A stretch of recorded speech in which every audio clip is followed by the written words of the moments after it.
Hello, you guys. It's Kate. Alex is going to be along shortly.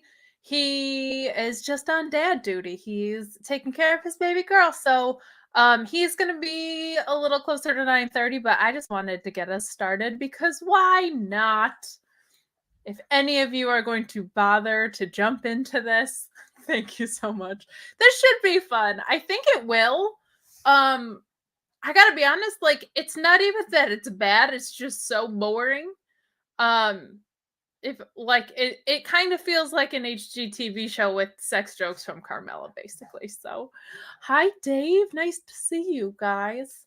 So yeah, Alex will be along in a little bit. We just didn't want to keep you waiting too much longer.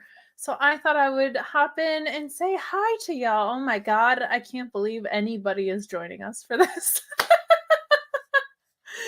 Thank you guys so much. How are you tonight? Happy Saturday, guys. What do you guys think of this this MSG house show situation? Turns out Randy Orton was not injured, which is good because it looked like his shoulder got separated. Seth and Roman, not like the biggest surprise in the world, so I guess we're waiting to find out who Brock's opponent is. Last thing I heard was maybe Cena, but I guess we'll see who it is. Just waiting to hear Alex talk about ROH after the boring show talk. I'm waiting to talk to Alex about ROH. Being out this week and not getting to talk about it was like such a bummer. I was so excited about the move and I love ROH so much. And then because of this nonsense, I wasn't able to, I literally couldn't talk about it, which was such a bummer. So I'm looking forward to talking to Alex about that too. We'll talk about that after Linda and Sheila talk about Corey and Carmella, but I am very excited.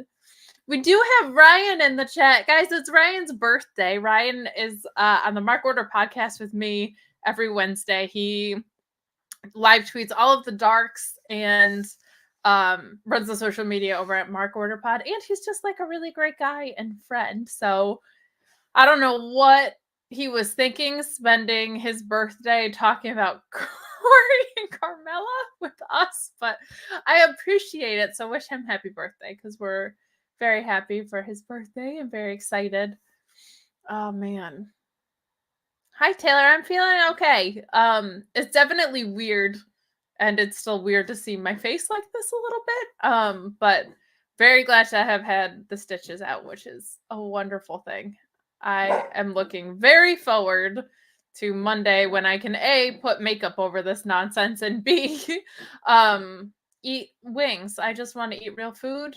Not even real food. I want to eat bad food if we're being honest, but like I'm not for range of motion purposes supposed to like, oh, hi Buster. Hey, see? This is what happens. You cause enough trouble. I can't like open my mouth that wide, so I can't eat pizza, I can't eat burgers, I can't eat wings really, because like it's a little like too intensive. I could probably do boneless wings, but we're following doctor's orders and being good. I can't believe literally anyone has joined us for this. Never mind that there's like people actively chatting. I appreciate it, and I know Alex does.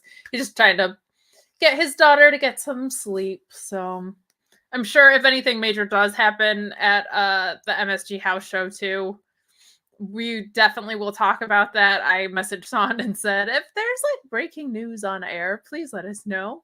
But if it's, I think the biggest rumor right now is that it's Cena versus Brock, which is always an entertaining match, but one that we've seen a million times. Very intrigued about the Cody stuff. If he doesn't show up tonight, I really don't. Unless he shows up at Mania, but man, I don't know.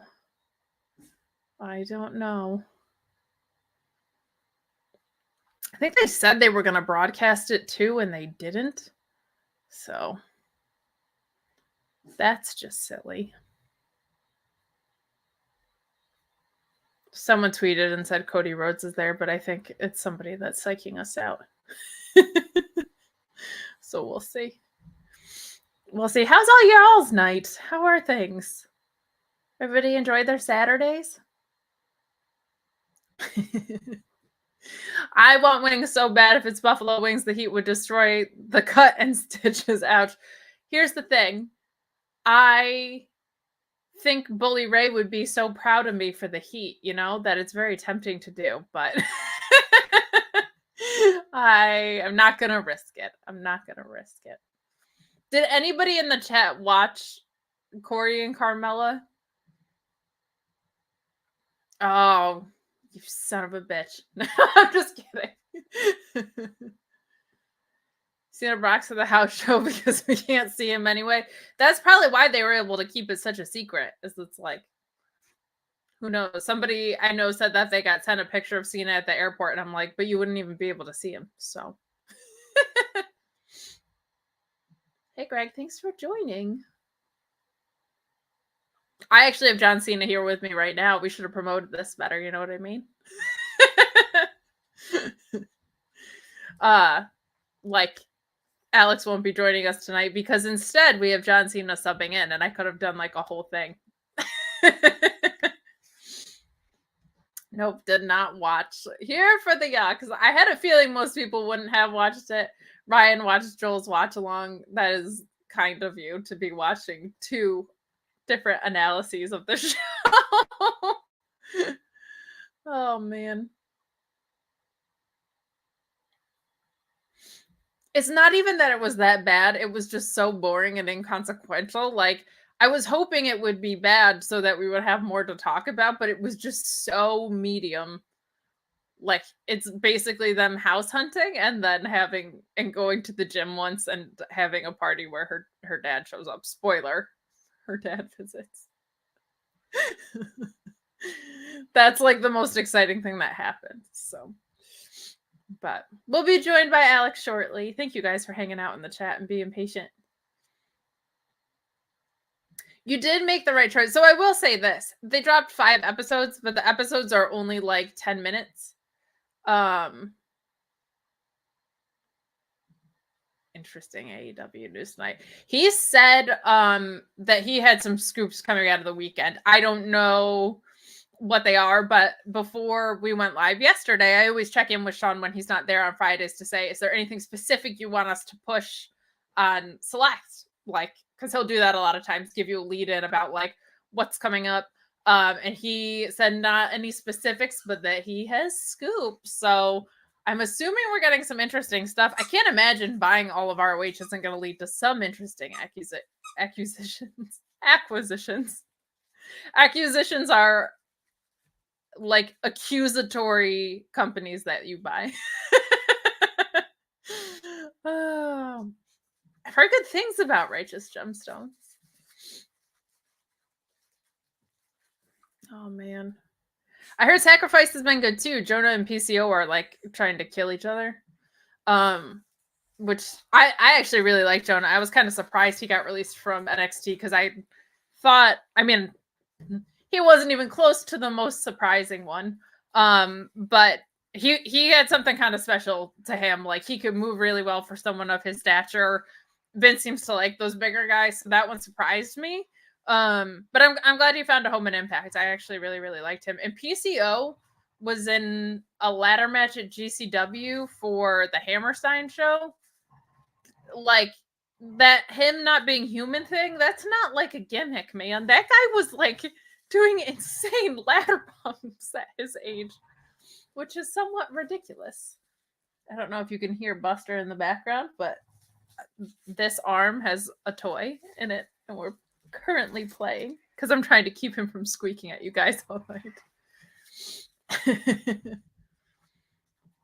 We're rude for starting early. Sorry, Drew. We're actually starting a half hour late, so that's why I wanted to jump in before Alex did, so that people wouldn't be like, is this happening? Because baby, it's happening.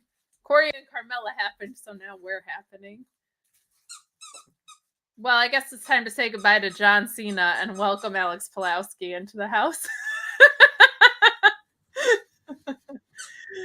Hello.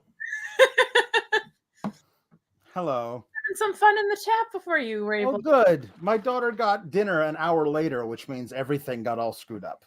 I'm sure. I'm kind of that we way. were Just out kids. with friends, and they have little kids, and everything kind of got all haywire, and now we're ready to go.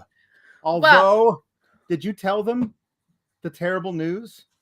I didn't want to do that without you being here because it's not my story to tell, but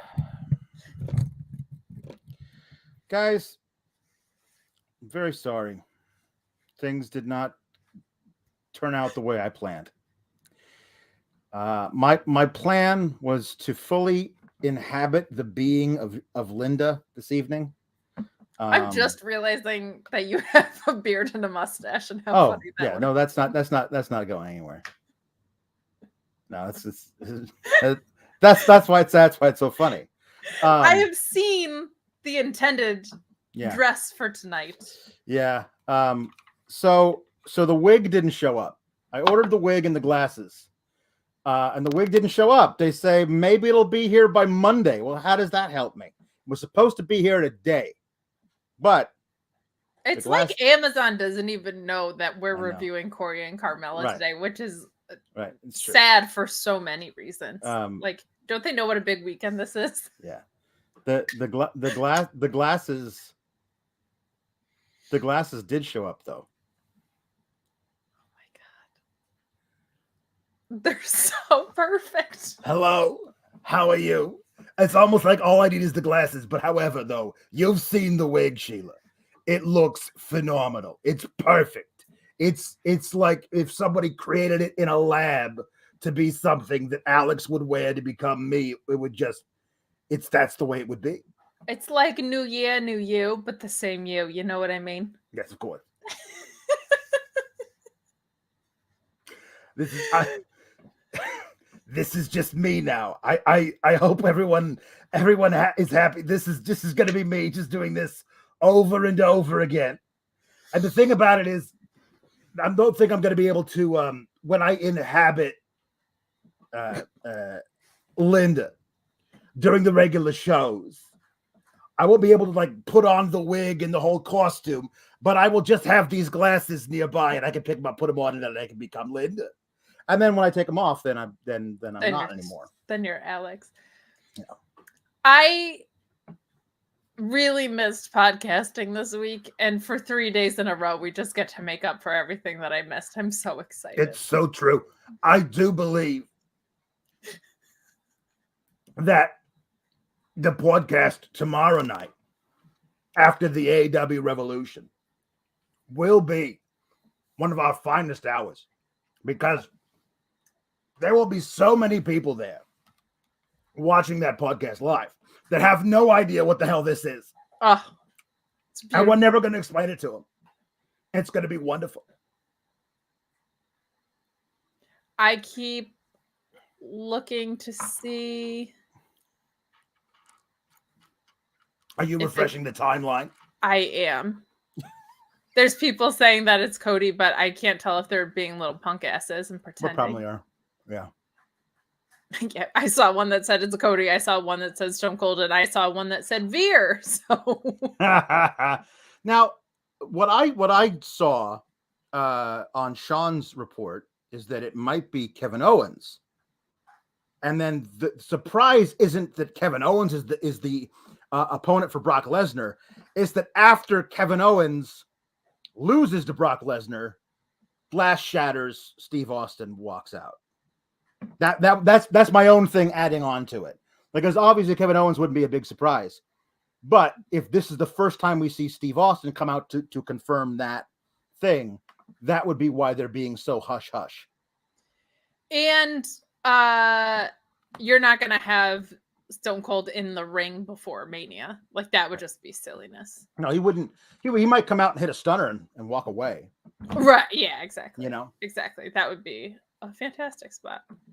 All right. Well, if it's anything, I also had heard Cena. If there's anything major that's happening, someone said, "Oh my God, it's Asuka."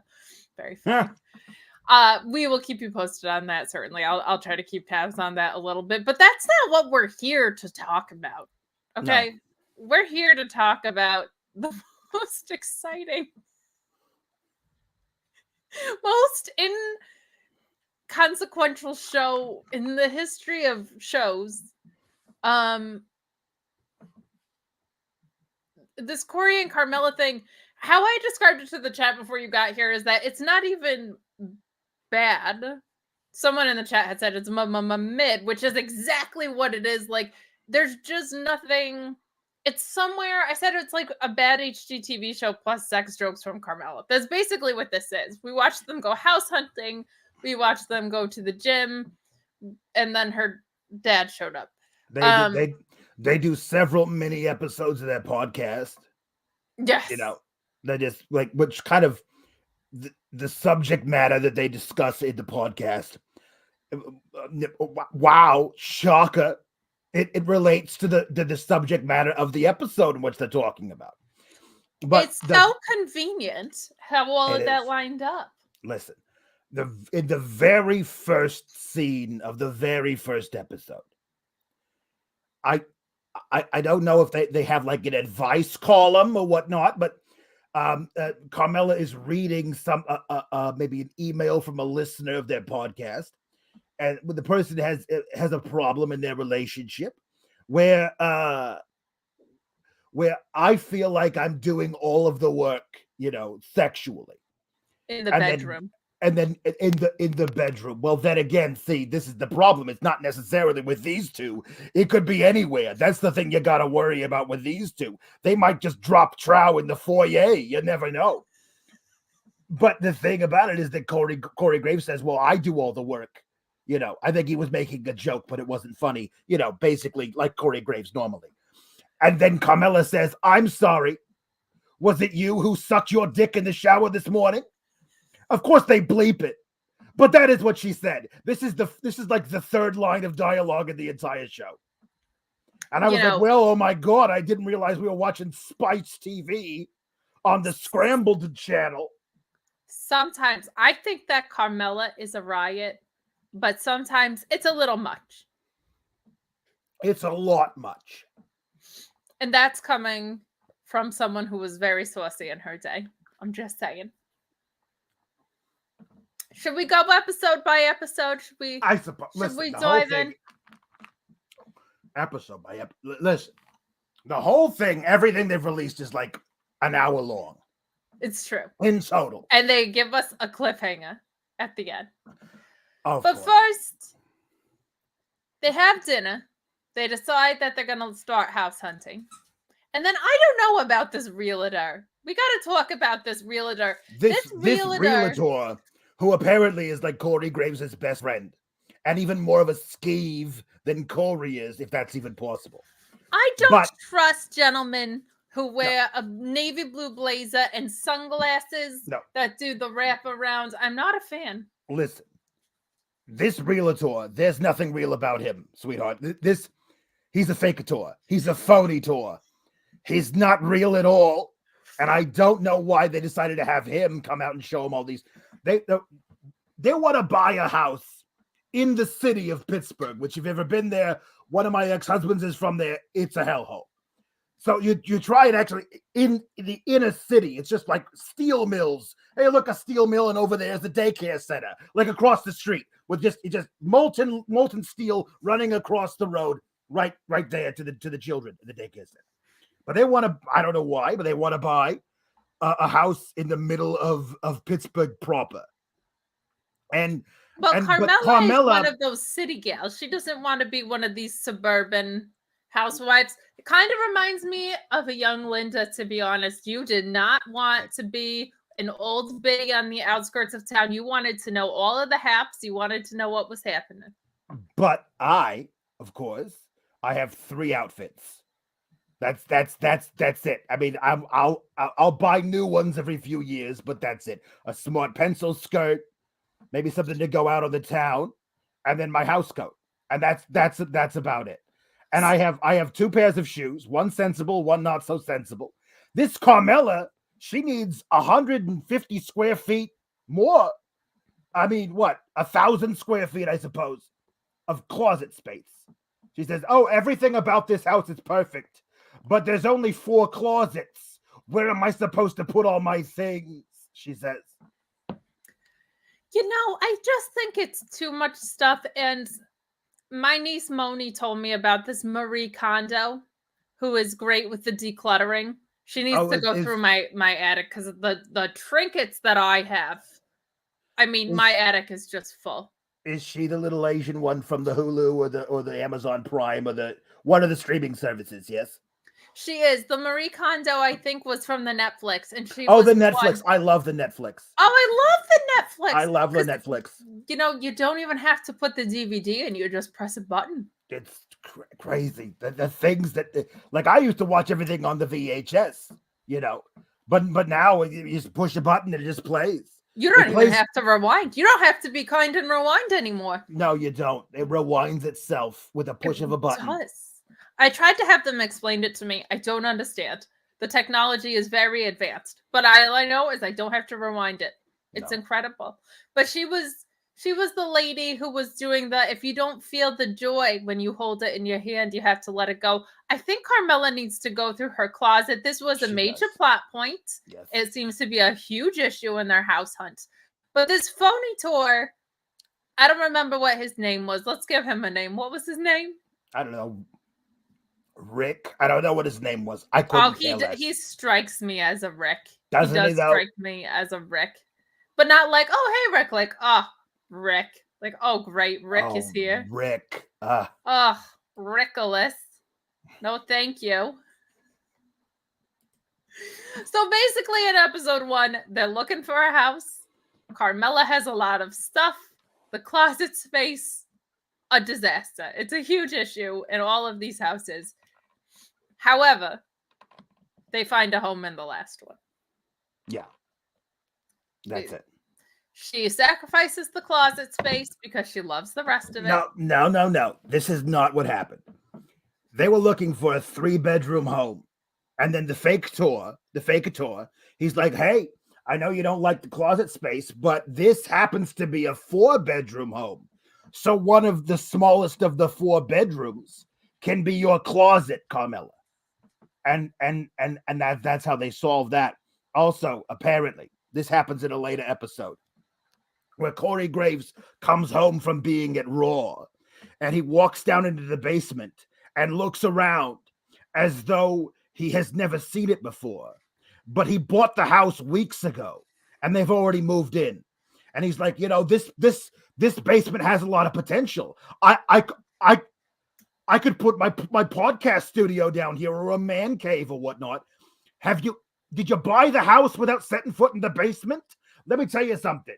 You got to make sure you check out the basement because you never know if there's going to be like standing water down there. The mold. You don't want to worry about the black mold because it's just terrible. It's the worst kind of mold. You don't want the termites. You don't want the mold. No. It's terrible. You can't have it. Silverfish. You can never get rid of the silverfish. No. And I got to be honest, I know it's a good friend, but I don't trust this phony tour further than I can throw him. That kind of sounds like a dinosaur, but I don't trust this guy, not based on those sunglasses. No. I don't like Rickolas one bit. No. Not a fan. But they put an offer on the house. They closed on it. In this timeline, they closed on it immediately. Yep.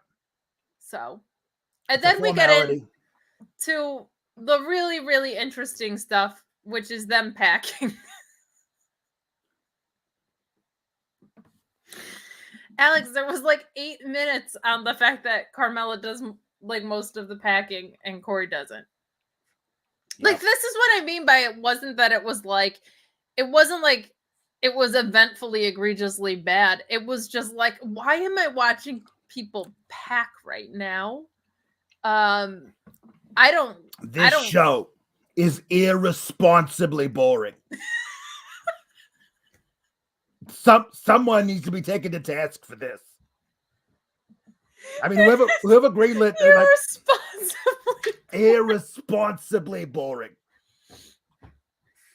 My word, that is a very good point. Is irresponsible how boring it is? It was like if I wasn't taking notes for this,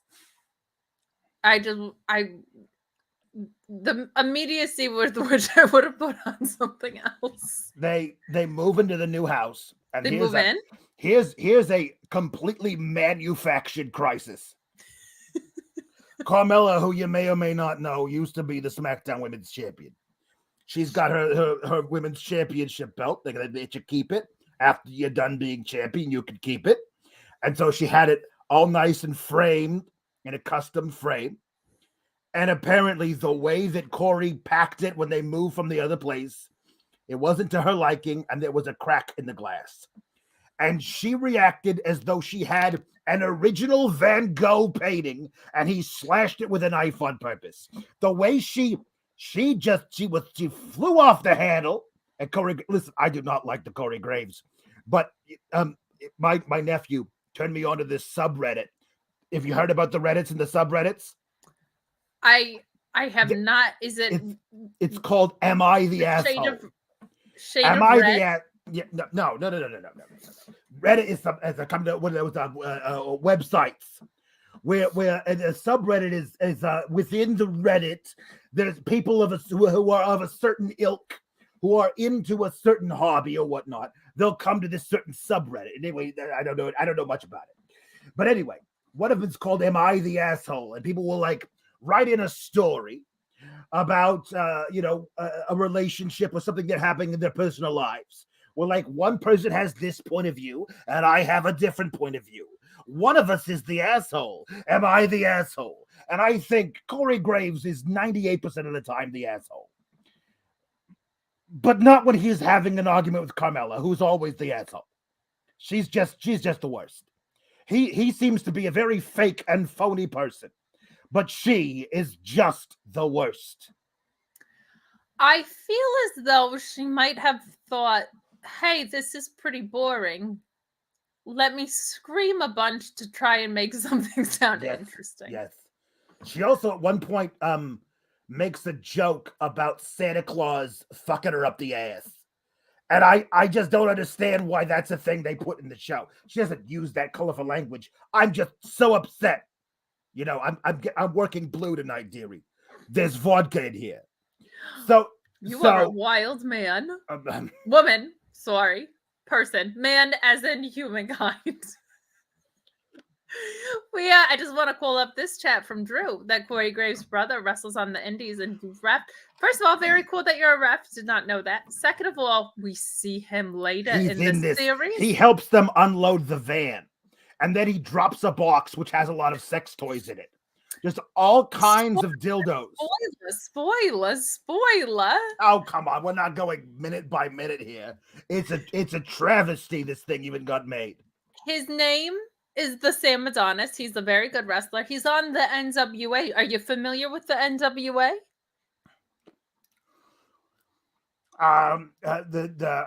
Now what was that claim? There was a your former flame that Dusty Rhodes used to be in the NWA. No, it was that NWA, because that was a different NWA. We had Dr. Dre and Eazy-E. Now I dated a man for a while. He was into that kind of thing, and I always forget about that. But yeah, anyway. I did not realize how up on the hip hop you were. Oh, but this is what 20, 30 years ago now. I mean, I have no idea if they're still around. I mean, but you do know all about the Migos as well. That's how you and I became my nephew. friends. He came over and told me all about the Migos. Oh my goodness. So they packed to move into their new house. Brilliant stuff here. Brilliant stuff. They do open a bottle of champagne to celebrate. I did kind of enjoy the Carmella chugging it like she was a college student. I found that a little bit entertaining. And then we see the Sam Adonis, Corey's real life shoot brother, come and help them move. And here's the thing. These two, it seems as though they're very sexual. That's the vibe I'm getting. Seems as though. At one point, and again, I'm jumping all around here because I want to get done with all of this so we can talk about some other things that actually, have merit. But at one point, she actually says to the camera crew, "Get out of my bathroom so I could get in the shower with Corey Graves, who is nude in the shower at the moment with like a little blurry spot over his crotch. Like, please get out of my bathroom. I'm going to have sex with my boyfriend in the shower now." And the camera crew leaves the door open a crack because apparently that's one of the perks of working on this project, I guess, is the voyeurism. We also immediately slid into a segment about Corey's kids right after that. It was a very jarring transition. It really was. Made me a little uncomfortable. But we also got to talk about this very real phone conversation that Corey overheard. Because they're big on the sex, they're big on the communication, and they're big, I believe, on the trust. Those are their pillars of their relationship that they have decided are the priorities. Yes, so we very much are seeing the sex. Yes. Here we're going to see the communication, because in this extremely real situation, I can't emphasize how real it was. I need you guys to understand that this is the realest thing in the world. It was so unbelievably real. It was a shoot, as the kids say.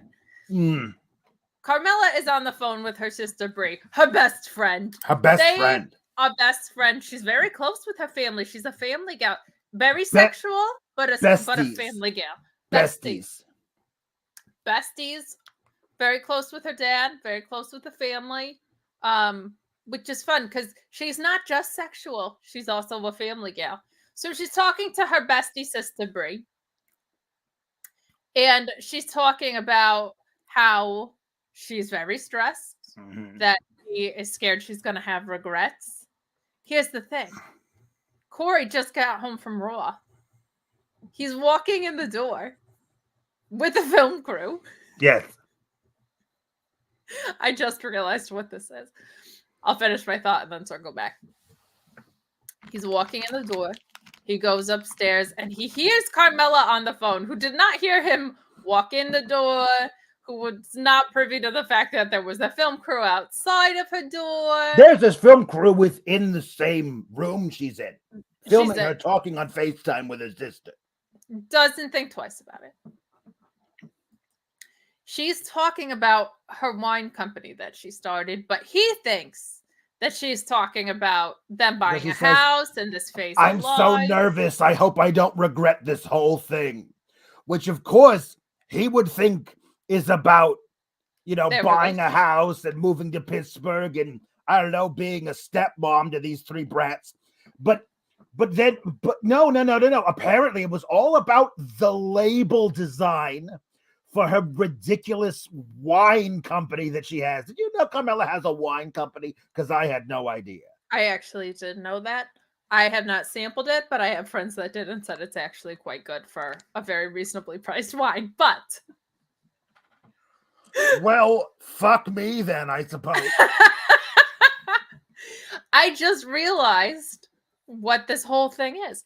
This whole thing, the whole show, feels like backstage segments. That's why this feels so disconnected. It feels like backstage segments at Raw, not NXT 2.0. Yep.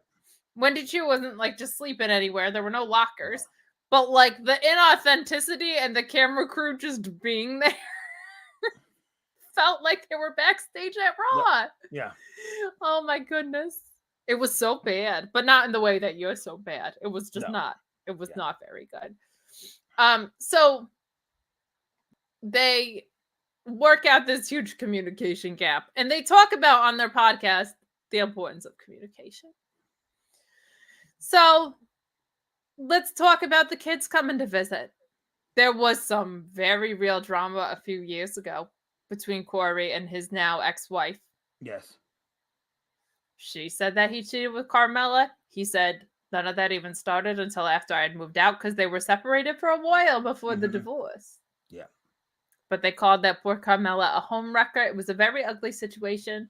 Yes. The kids are involved. There's 3 of them. They're very cute. I will say it was nice that the one seemingly authentic... We're not picking on the children. I mean, they're fine, I suppose. They're like, maybe a 4.5, 5 out of 10 on the cuteness scale.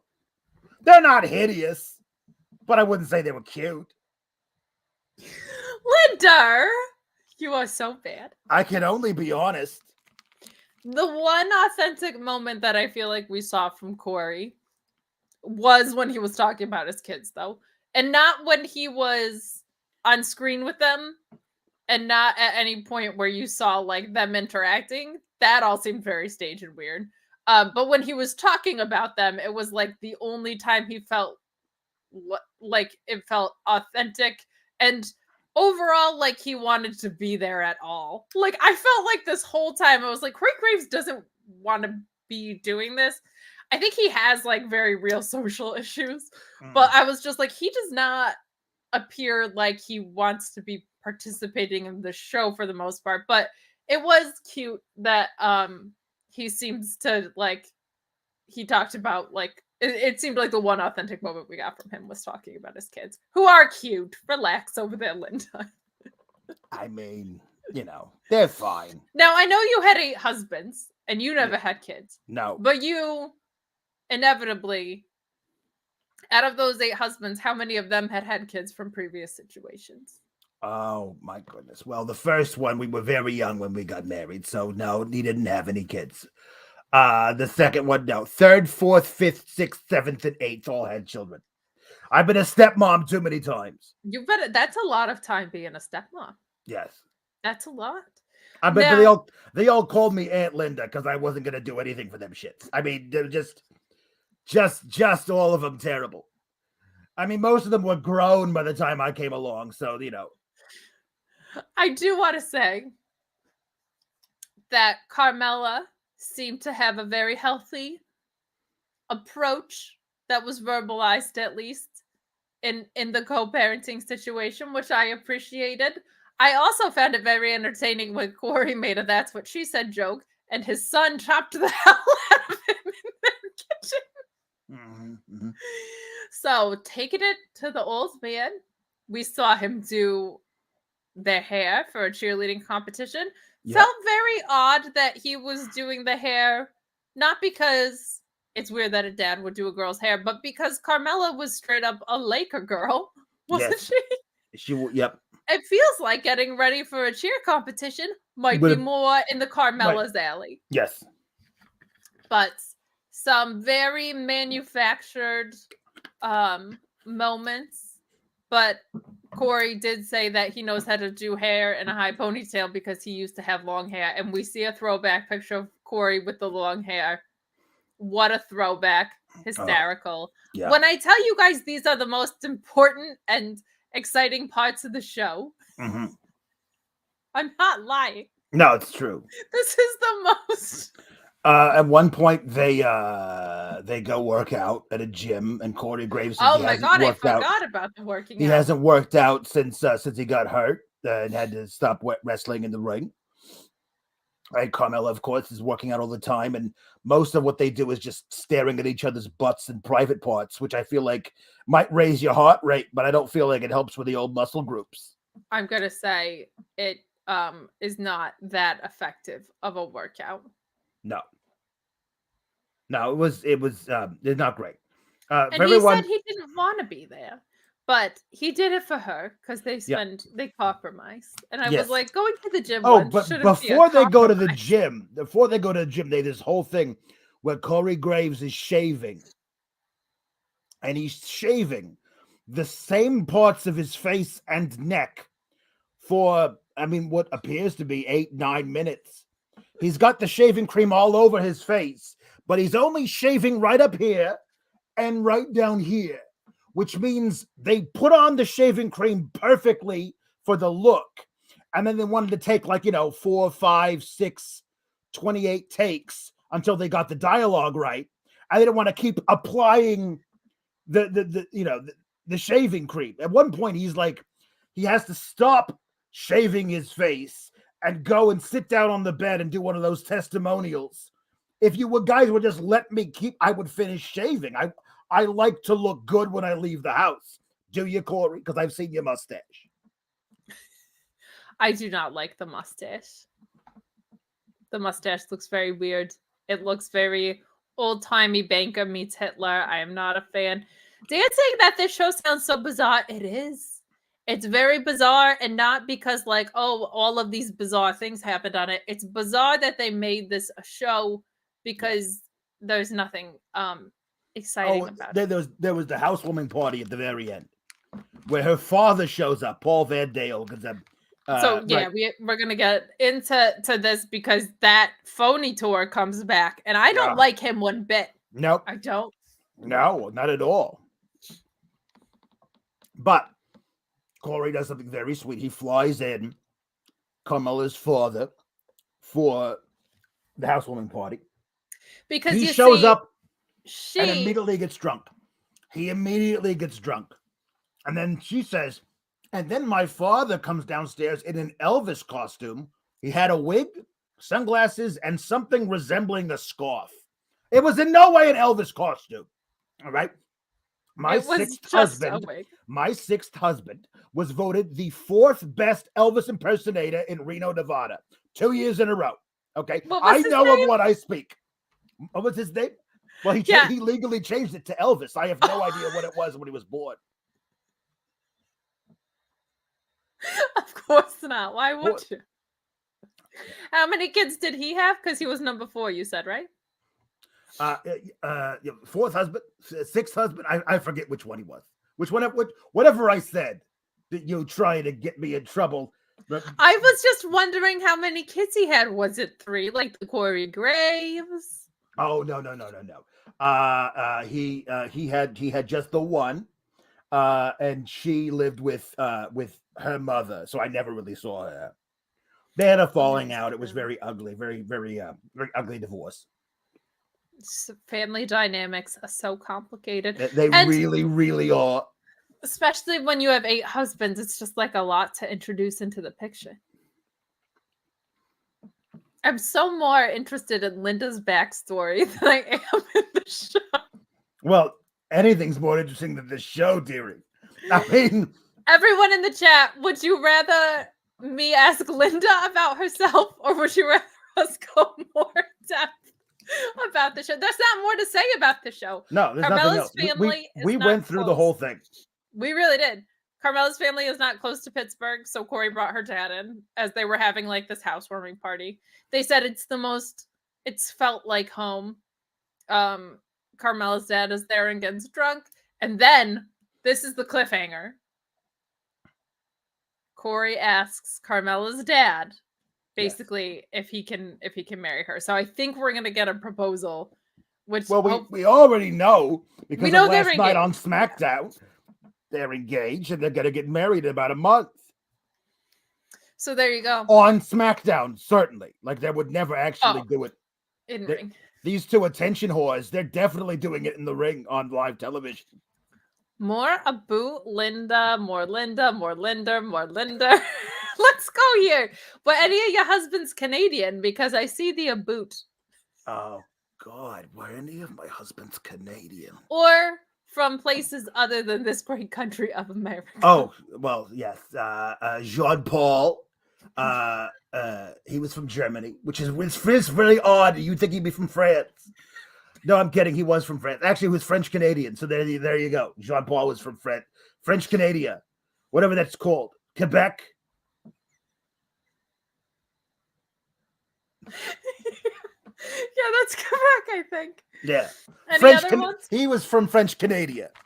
He was from French-Canada. Yeah, he could make a mean crepe, I tell you. I'm just assuming the Elvis impersonator was from Nevada. Well, no, he was from Elvis's hometown of Tupelo, Mississippi. And that's why he wanted to become an Elvis impersonator. Understood. I know you had a few Latin lovers in your time. Well, were any of them from Latin areas of the world, or were they Americans who were Latin? let's see. Well, one of them was from Sacramento, which sounds Latin, but is very much not. And then I had a few. I had one from Costa Rica, and I had one from one of them was Castilian. And he talked like this all the time because that's how you say your S's over there. Mhm. And I was like, well, I know all about how to speak like that because I dated Dusty Rhodes for a while. Of course, yeah. You had already been familiar with such a situation. Latin lovers, were they lethal lovers? No, but I did date the detective who brought in the lethal lovers from Grand Rapids where they were killing all those ladies in the nursing home. And I think it's scandalous that they would name poor Humberto and Angel after the lethal lovers. I mean, those two women, they were dirty killers. They were murderers. They were murderers, is what they were.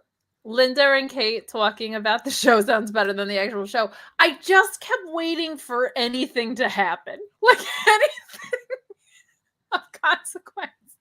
And nothing of consequence happened. Corey and Carmella there's nothing redeeming about it. Like, it's not necessarily that terrible, but it has no statement to make.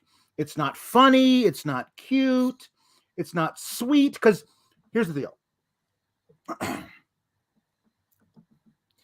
The great conceit of this show is the show doesn't work unless you care very deeply about either Corey or Carmella or both of them, and whether or not they wind up together happily ever after.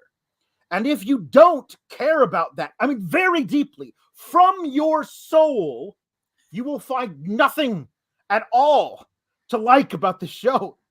And I could not care. Like, if they could break up tomorrow, or they could get married and live to be 100, and they could die on the same night in the same bed like that old couple from The Notebook. Honestly, I don't give a shit either way. I don't. I missed you so much. I missed this on Tuesday so much. Here's the thing, even if you do, it's already booked. We already know that they're engaged. Yeah. So the one exciting thing that might happen on the show, you already know. Like, we know they're engaged. Man. I saw some people though who were confused about my thing about the Santa joke, because they kept looking at houses that had chimneys that had been filled in, and so there was a joke about how would Santa? I mean, like, they have the kids. Like, how would Santa even get here? And she says, "Oh, he'd come in my back door." And I was like, why would you? Why would you? Well, why?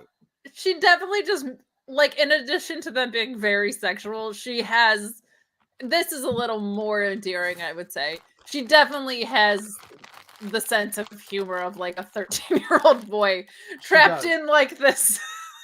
She does. A cheerleader's body and look. Like, she makes sex jokes constantly. And I think that's actually who she is. Like, I don't think that's, like, put on for the show because they're so sexy. I think she does that. I want to say congratulations not only to Tasha Steeles, but also to Jaychelle Nicole, because she would have set something on fire had Tasha lost again. So I'm very happy for Jaychelle to not set her house on fire. There's, I think, now knowing that ROH is an AEW product and Deonna was ROH's champion, I'm wondering if that factored into some of the Impact Knockouts booking. Because I wonder if there was the temptation to put the belt back on Deonna, but who knows? Like, but I'm just so happy for Tasha Steeles. That knockouts knockdown pay-per-view that was just perfectly done. She didn't win the tournament, but she was the winner in that pay-per-view. They do such a good job with the women's division over there. It's my favorite part of Impact. I love it, and they made her a star in that tournament, which is what tournaments are supposed to freaking do. So, very excited about that. On a scale of 1 to Corey and Carmella, it's like leaps and bounds more exciting. Like I can see when they were like Corey and Carmella have a new reality show, and I was like, oh, really? Okay, what channel is it on? They're like, on WWE's own YouTube page, and I was like, oh, this has got to be terrible because they'll put anything on cable TV. Yeah, and everybody has a thing on the E Network, like, but I also wonder if the E Network was like, look, got Ms. Maurice, we had Total Divas, we had Total Bellas, like, well, no, Ms. Maurice is on the USA Network. I knew they weren't going to get on the USA Network, but I thought they'd get on E. Okay, that makes more sense. Maybe, yeah, it's not good. I actually had like, I watched Total Divas. I actually kind of liked it, and in the spirit in which it was intended. Total Divas though is wonderful for how messy it is. It's just I like, you know, your Marie Kondo drop earlier when she says I love mess. That's the producers of Total Divas. They love mess because it's just the most like ridiculous over the, like, at least those plots and the things they have, at least they're entertaining because they're so over the top. This is like, we would like to, it was, you know what it was? It was like the first like 3 episodes is like watching House Hunters. Yes. Starring Corey and Carmella, and I can't think of anything more boring than that. It was just also like so staged. I really felt like Corey Graves didn't want to do it. It was very weird. Like, I don't know if he was just like nervous about it with the camera, but it felt like he didn't want to be there the whole time. And everything was so very, not that I think other reality shows are real, but this one really did feel like backstage segments. But I kind of like Carmella. Like, I thought her personality would translate really fun to this, but like, doesn't matter how fun you are if you're doing the most boring. Like, it was like, I expect the next episode to just be them doing laundry. Like, it was just not like, it was not that exciting. Yeah. See, we got some Total Divas lovers in the house. I'll watch Brie go into Brie mode. Why not? My sister-in-law, my brother's wife, was huge into Total Divas. Had never watched wrestling in her life. Yeah, and so, I know some, like, I had friends of mine that were like, I watch trashy shows on the E Network, but not wrestling, and would like ask me stuff about it, and I was like, that's kind of cool. Like, so my brother, who doesn't watch wrestling, would ask me questions about some of the wrestling stuff that he saw in the show because his wife made him watch it with her, and he became a huge fan of Rusev because of Rusev on the show was just this goofball who, you know, like, and it was a lot of fun to, like, you know, he really liked Rusev because of that. And that was kind of cool. So now I told him the last time I talked to him about Miro on this other thing and on AEW, and it's like, so it's Rusev, but over here, but now he's like, he's a killer who wants to kill God. So it's a different side of Rusev, you could say, from what you saw on Total Divas, but I understand. Seems like in real life, Rusev is a very silly guy. He's a very chill dude. Funny juxtaposition to have, like, the Redeemer was rolled out. But that's great. My 52-year-old mother-in-law watches Total Divas, Ms. and Mrs., and only ever asks, "Does the Miz still wrestle?" The answer to that question is no, he does not. Very, very rarely. You know, Linda is 52, give or take 30 years. Yeah, between 48 and 84, depending on how the math works when I talk about things she's done in the past.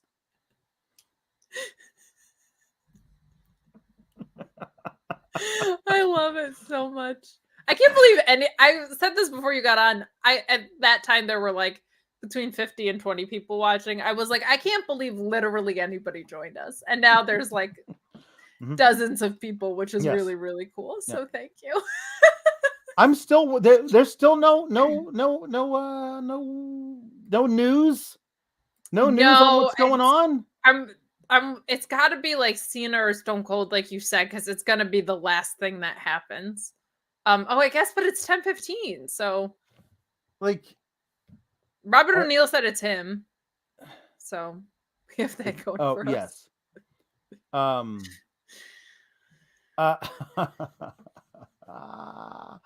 so eventually they'll figure out, because it's because Roman and Brock both have opponents tonight, and they haven't announced who those opponents are.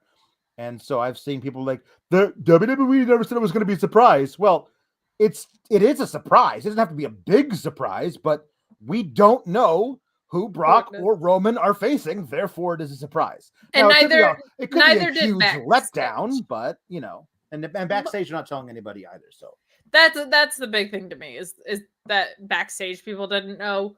I mean, I can't emphasize enough how much they told us it was going to be The Rock and it was an egg. So, like, it's very possible they could let us down. I can't believe I'm here on a Saturday night listening to a Corey Carmella review and waiting for news on a WWE house show. This is our lives, man. Roman's opponent was Seth. It's already been done. Right. Roman already faced Seth. Oh, okay. So that is wow, what a shocker. Never seen that before. Yeah. All Stunned. Right. But apparently was, to nobody's surprise, a fantastic match. Well, of course.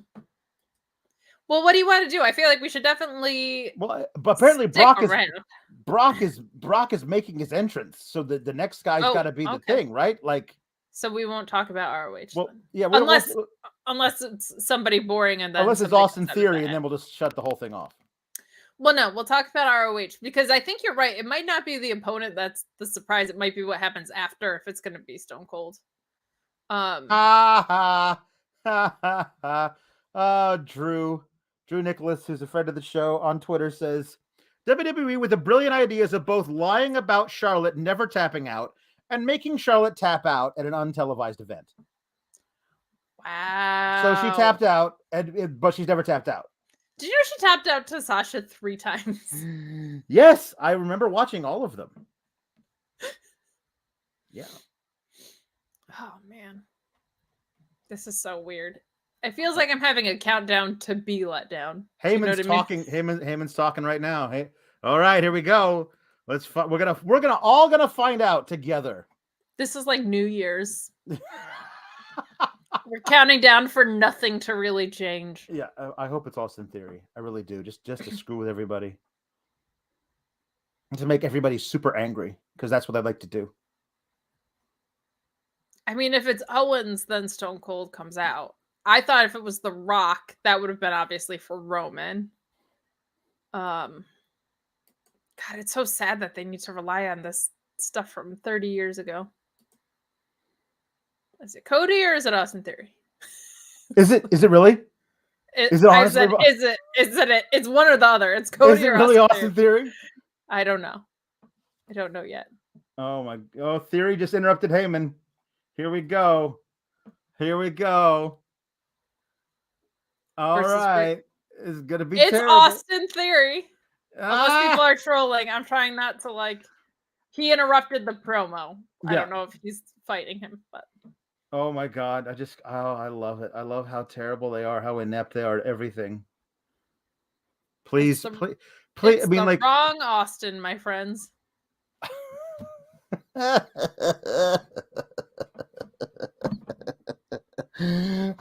love it. Are they doing the thing though where we think it's Carmella to face Bianca Belair and then Becky comes out? Is that what they're gonna do?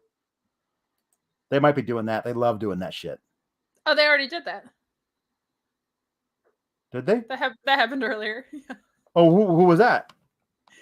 That was it was Becky and Bianca was right. What ended up being the match, yeah. Oh. And then Becky went over because of course. Of course. Well, she's the champion. I'm assuming they'd have her go over because. Yeah, God forbid you just don't have them.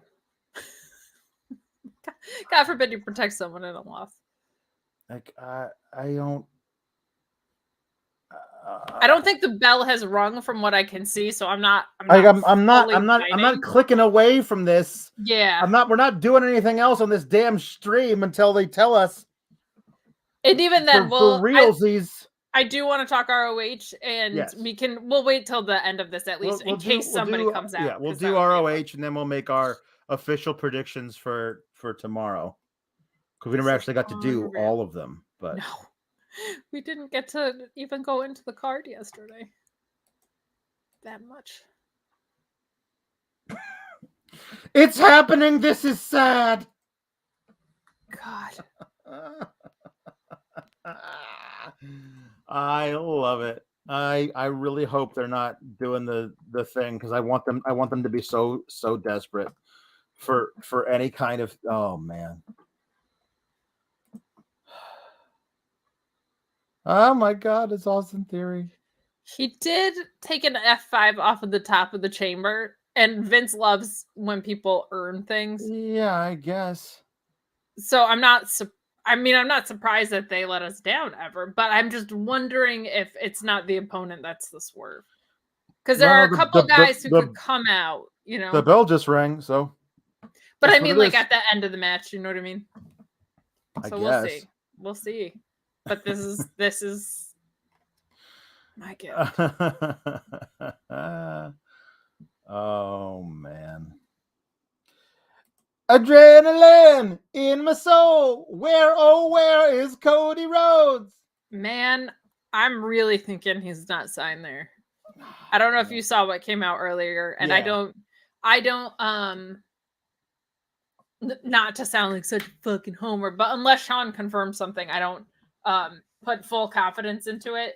But man, oh man, would it be a Vince McMahon move to offer Cody a number, them announce he left AEW, and then for Vince to be like, oh well, you said you're leaving AEW, so actually on this contract is going to be half as much, because I still actually have a ton of resentment toward you.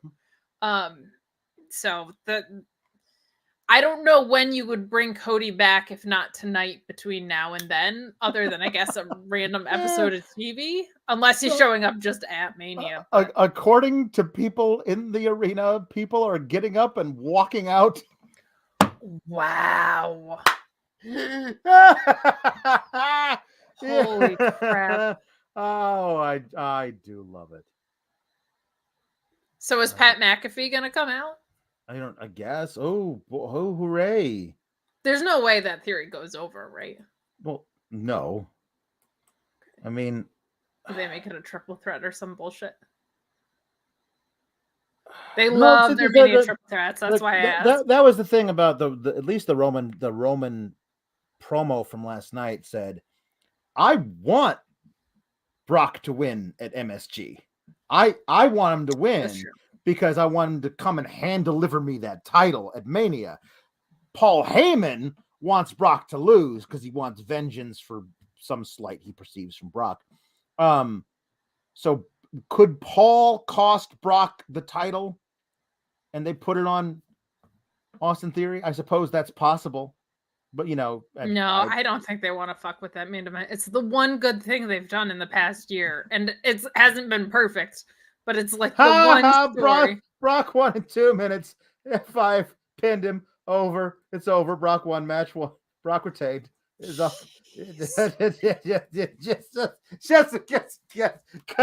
Because fuck him. That's why. Well, yeah. Why would you make Austin Theory look good in the process? No. Man. All right. I just want to follow this for a little bit more in case someone else is coming out.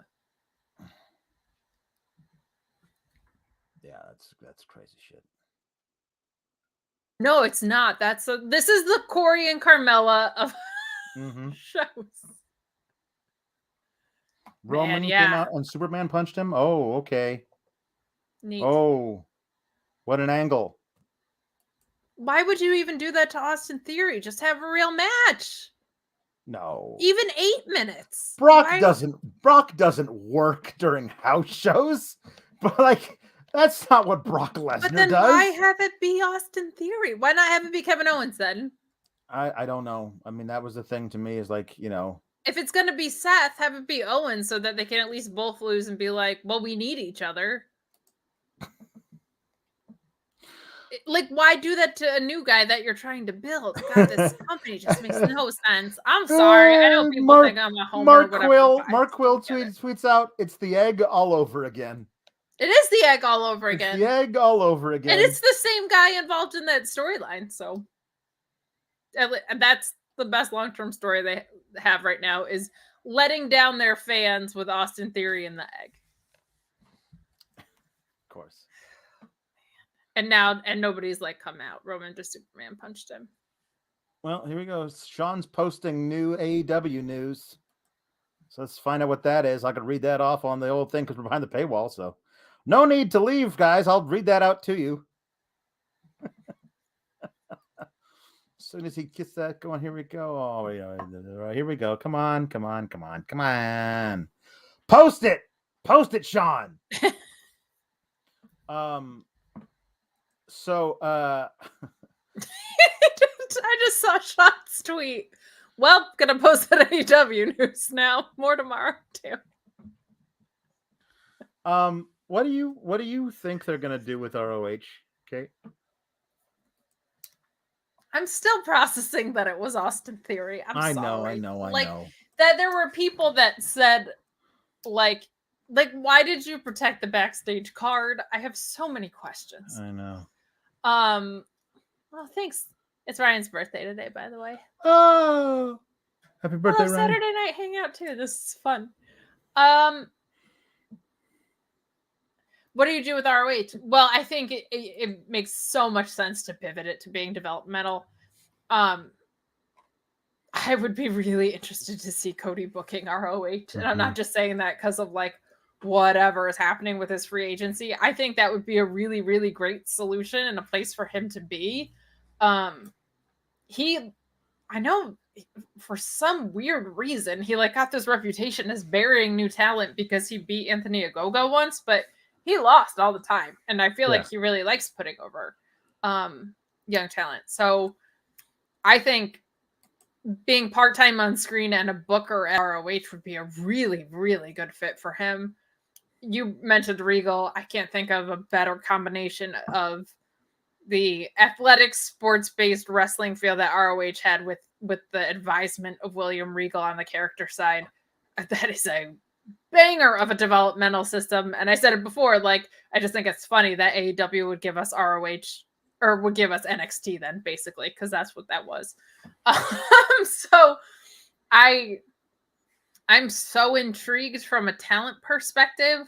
There were some, I love top to bottom what they did. I thought them having a 1 hour show that was a good formula and clean and tight and cleaned as clean as a whistle booking, like just so well booked. Yeah. And we had even talked, like, just you and I messaging. I had told you that I was like, there's a lot of outstanding talent there, but I also just loved the stories. Like, even their top guys or like their lower and mid card guys, because they use divisions the right way and the stories were interesting and well told. Like, they might not have been the most outstanding talents in the whole wide world, but like everything still felt important and logical and compelling. So I think pivoting them to developmental is so good. And I like the idea of, you know, these stables get so, I feel like their feuds drag out a long time and it's hard to keep people away. I think it would be really refreshing for like FTR and the Young Bucks to have the blow off of all blow offs. And then one of them goes down to ROH and works there. It's so many guys that have a history in ROH. That would just be so fun. I'm so excited. I'm so like overwhelmed in the best way possible by the news because my brain just goes to, they can make ROH toys and they could put them in the video game. Vince McMahon would have to license their video if he ever did want to acknowledge the history of any of his wrestlers. That's really fun. So I'm so excited about it. I really think you got to get trios titles going. And that could open up a lot of avenues too. My main roster guys are Jonathan Gresham, probably with the foundation. I think going against this like Danielson Mox stable that might be, man, that could be really, really beautiful. And I think Shane Taylor Promotions is, whether you want him to go with Keith Lee or not, whatever. They used to be tag partners for those who don't know. The work that he did with Shane Taylor Promotions is fantastic. And there's a lot of really, really reliable workers. I love World Famous CB. I love LSG. I love a lot of the luchadors that they had there. Flamita was great. a lot of really, really good talent. I just think developmental that doesn't get treated as minor leagues would be really interesting. And they were only running an hour on TV. So if you want to throw that on like a Saturday morning or supplementary, I think maybe you consolidate the darks into one to solve this. It's getting to be a lot. I don't need AEW every single day. I think it's a really good way to burn people out.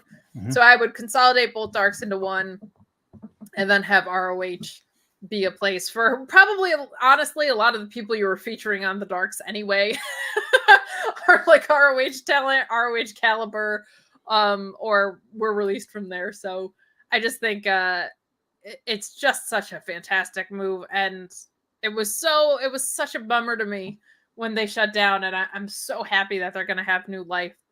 Somebody asked what you do with Delirious. They got to give him a job. He really, really stepped in after everything that happened with Marty Scurll. I'm not going to talk about it on here, but go look it up if you don't know. But Marty was basically given a huge deal as a booker and a presence on screen as well. Apparently what they gave Cody before Cody decided to start AEW, which was somewhere in the range of $1 million. And that immediately had to get terminated after the allegations with him surfaced. So Delirious stepped into that role and they changed the whole feeling. I felt like they were in a really down spot for a long time. And he just made everything so logical. It was such a good product. So hopefully they don't change a ton about it. Do you want to read Sean's news? Well, I didn't see it yet. You may teasing us. Did you give it to us yet? Give me that sweet, sweet news. All right, here we go. There you go.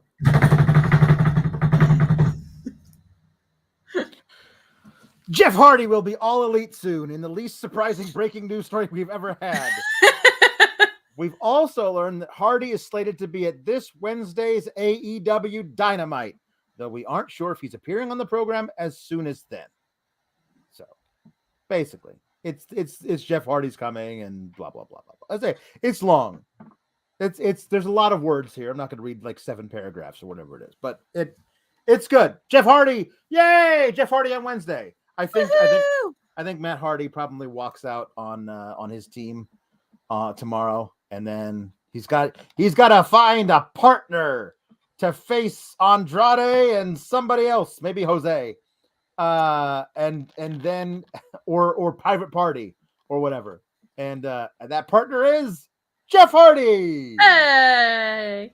Yeah. This is an interesting piece of news. Jeff Hardy did pass both his breathalyzer and drug test after his erratic behavior.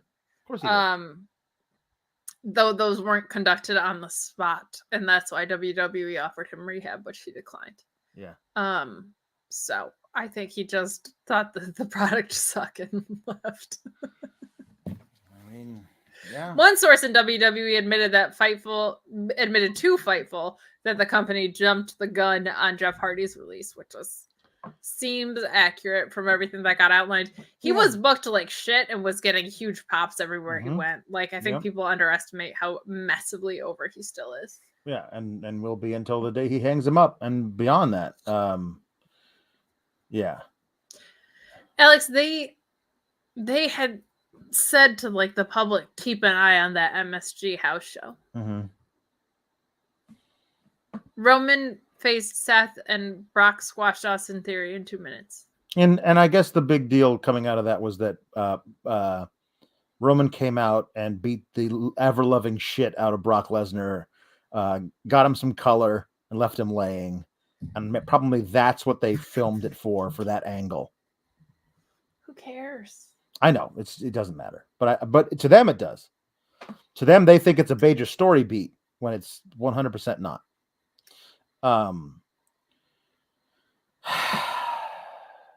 And Orton's not injured, which he looked injured after Monday. He did. He got the wind knocked out of him, which totally understandable. But they lost the match. Got pinned, so they shouldn't be in this title match on Monday. Street Profits should, but at least make it a 4-way with Street Profits added to it. Like, You can't do the like if your plan was to have RKO win that match versus Street Profits and then win the titles back on Monday. You can't do that anymore. They lost clean, like, you know. Alex and I sit on different sides of this fence. I think Brock loses to Roman. Oh, no. That's changed now in your head. I believe Roman's going to win. I believe if he does that, it will end WWE. Like they don't know it yet, and it'll take a long time. But if he wins and is a double champion, then they'll unify it into one, and then create another one out of whole cloth for Raw to have, and it won't feel important because it won't be important. And then they'll have some tournament for it because it will or whatever they'll do, and that whoever's the champion on Raw will be whatever, maybe. Or they'll have Roman be the only guy who's an actual top champion in the entire brand. And he'll hold it for a year until he defends it against The Rock, and then he'll beat The Rock, and then he'll hold it again for a year. And the earliest anybody's going to beat Roman Reigns if he wins this Mania in a month, the earliest anybody's going to beat him is Mania 40. That's the earliest he will take a loss. He will not lose anywhere else but WrestleMania. No. He's not going to lose to The Rock. I think The Rock is going to cost him against Braun Breaker at some point. That's what I think. Vince, there was no need to do a lot of the stuff that they've done to have a title involved, but they always make sure it's a title involved. They always do it. The Rock versus Roman doesn't need a title involved, but they're absolutely going to make it for all the marbles, 100%. So if Roman somehow loses between this Mania and next Mania, he's going to get it right back, and he'll be champion going into WrestleMania 39. Like, he's going to lose to Braun Breaker at SummerSlam and then win Royal Rumble. Yeah. And he's going to say, I defeated everybody here already. And then The Rock's going to come out. There you go. Alex, let's talk about ROH because it makes me so happy. Yeah, me too.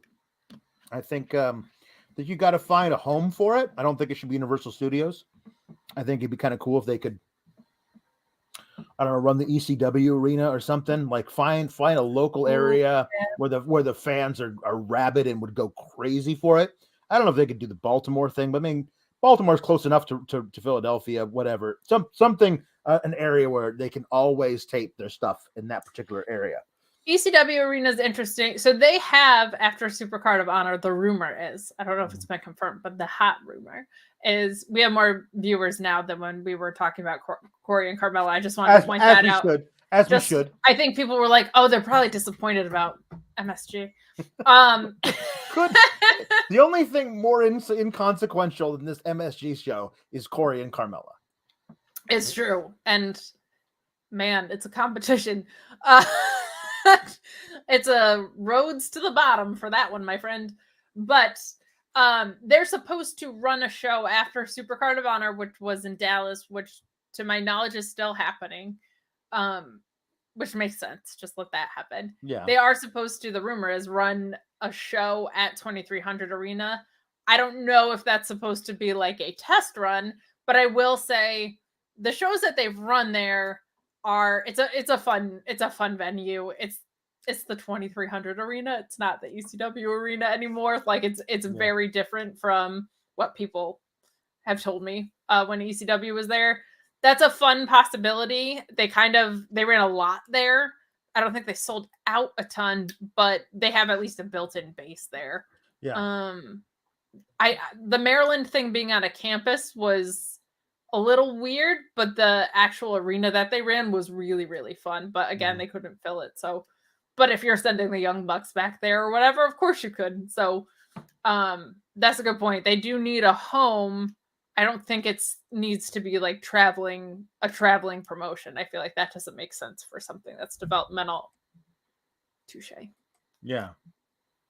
God, that's gonna be nice as a wrestler too. If they like do that, if they send wrestlers who are like embroiled in feuds.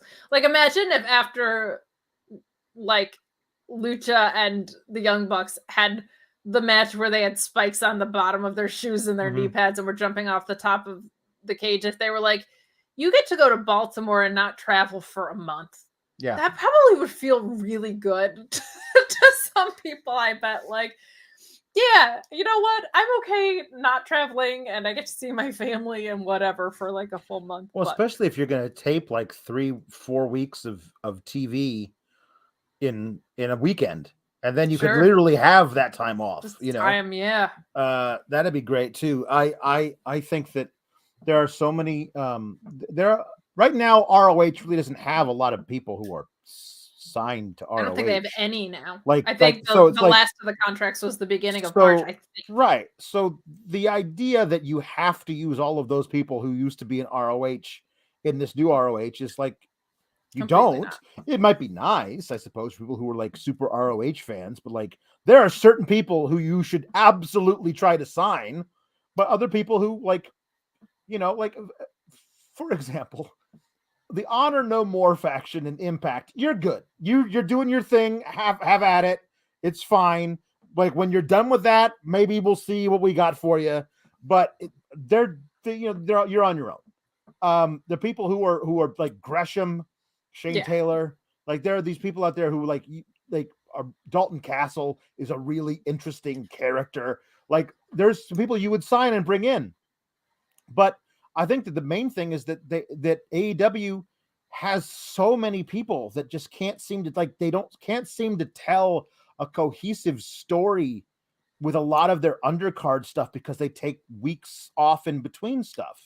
Like one of my favorite things that they appeared to be doing, but then dropped the ball on, was this whole Dante Martin, everybody wants to work with Dante Martin thing, and it kind of fizzled and went away. Like I think part of that was Leo Rush's exit too. But which is true, but you could have easily said, okay, we're gonna pivot from that and do this. Jay Lethal was his new Leo Rush for like a minute and a half, and then that went away. Like, and the best story of all is I don't need any of you chumps. I got my brother. Right. Which was like not that far off time wise. Do it as a story though. Yeah, exactly. Darius is back. Like that's not the story. The story is that he's getting his ass kicked by Starks and Hobbs over and over again. They're messing with him backstage, but then Big Bro shows up. Like that's a story. And I think that you could do stories in ROH. Yes. Like there's people who work Dark. Dark is a bunch of exhibition matches. Occasionally you have like the Big Swole and Diamante feud. Like, but like I think that it'd be kind of cool if you did Dark and Dark Elevation they're together now. They're one thing, one YouTube show, and then you can take the ROH and actually the kinds of matches which can be fun on Dark and Elevation, like actually make it into a story for these characters that you could use to make it work. There's other people like, for example, a Will Hobbs, who I think has all the potential in the world, but you could test him out as ROH champion and see how that works, you know? Stuff like this, Janela and Sunny, that Diamante and Swole feud that should have had a higher stage to have a blow off than Dark, but maybe wasn't going to fit into Dynamite. Things like that. Well, the reason it doesn't fit into Dynamite is because Dynamite does no attempt to let you know what's happening, what you're missing on Dark.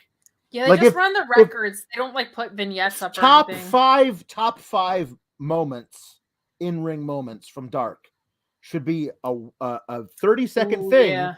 And if there's crazy spots that happen on Dark, and I know that these are the kind of matches that happen on Dark, I'm more likely to go and check out Dark. And that helps you with your YouTube numbers. Like actually, as opposed to like running a little thing on the ticker on the bottom being like, hey, this person beat this person. Well, I don't have any context for that. You know, show me the matches, at least highlights of them.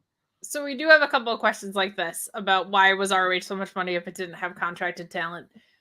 From what I had heard, and this wasn't from Sean, to clarify, the library was like if it was 20 million, like the library was like 19.5 million of that. So I think the other amount is the value of the name, is of the current championships.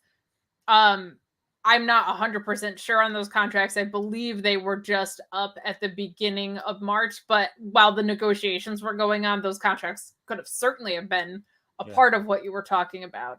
But it's my understanding that the lopsidedness between the library and the promotion itself was very, very, very, very, very skewed. And that's why they were considering selling those as separate things. I thought for sure Tony Khan was just going to buy the ROH library to fuck Vince McMahon a little bit, but also to give themselves a foundation for a streaming service. I didn't think he was going to buy the promotion. It made me so happy when he did, but I think it was kind of like, sure, throw in the promotion too. Why not give us a developmental system in the process? Yeah, I agree. I think that that tape library was the holy grail for a lot of people. Like, there's just so much of current wrespling history. It's insane. Is there was wrestled there. And especially since you have so many of your top guys in AEW have roots there, have matches in that archive, like being able to have access to that and present it. And the thing was, like, you spend the money to get that tape library, because that tape library is a major selling point to the person who's going to give you more money than you paid for the tape library to give you to buy you for a streaming service. Like, that's why, because you can turn around and sell it right to them as well. So HBO Max or whoever. Yeah. It's there's a few things that are like very interesting about it to me. Is like, think of how cool that would be if they had a streaming service, and Punk and MJF are making all these references to Punk's dog collar match with Raven, to be able to say, hey, you can go back and watch that on this app is amazing. You're forgetting about, like, the American Dragon version of Danielson had some insane matches. The first ROH ever main event had Danielson and Christopher Daniels, which we saw. Samoa Joe and Danielson was at the first final battle, I think. Like, there's so much potential there. And Kevin Owens, Sami Zayn, Seth Rollins / Tyler Black. Like, there's so many people that would be interested in that are WWE hardcore fans for, like, those types of guys that might be interested in going back and looking at that stuff. Is this true? Oh, I hope it is. I hope he got his visa situation straightened out, because he deserves it. The way they announced that kind of that stuff came across my timeline from on Twitter was very. I'm not saying it was all that, but it did feel very worky with the way it was, like a picture of Josh Alexander in the locker room with his head in his hands. Like, it was just this. It felt very. He for real didn't work Terminus though from it. That's my only thing. Right. I know, but it did feel like we know he's going to get one. Gotcha. We're gonna and so we're gonna make a storyline out of this because so. Holy crap! This is one page of the ROH roster from this is probably 09. Ready? Nigel McGuinness, Danielson, Austin Aries, blah. J. Mark Briscoe, Delirious, Roddy Strong, Davey Richards, Rocky Romero, Claudio, who is Cesaro, Eric Stevens, who else? Adam Pearce. I mean, Kevin Steen, El Generico, Tyler Black, Necro the Butcher, Sarah Del Rey. Like, just insane how loaded this library is going to be. Just insane. Like, it's a huge move, and that's why that it was so lopsided. That's why I keep doing the slash motion. Not that I know of. This is not Sean's Q&A show though, so don't take anything I'm saying too seriously. Yeah. Do you know enough about ROH to decide who you would want to see where? What do you mean? Are you familiar enough with the product that you would be like, oh, I want to see Shane Taylor Promotions in a feud with these guys or whatever? Well, I mean, sure, but I mean, more like there. I feel like ROH.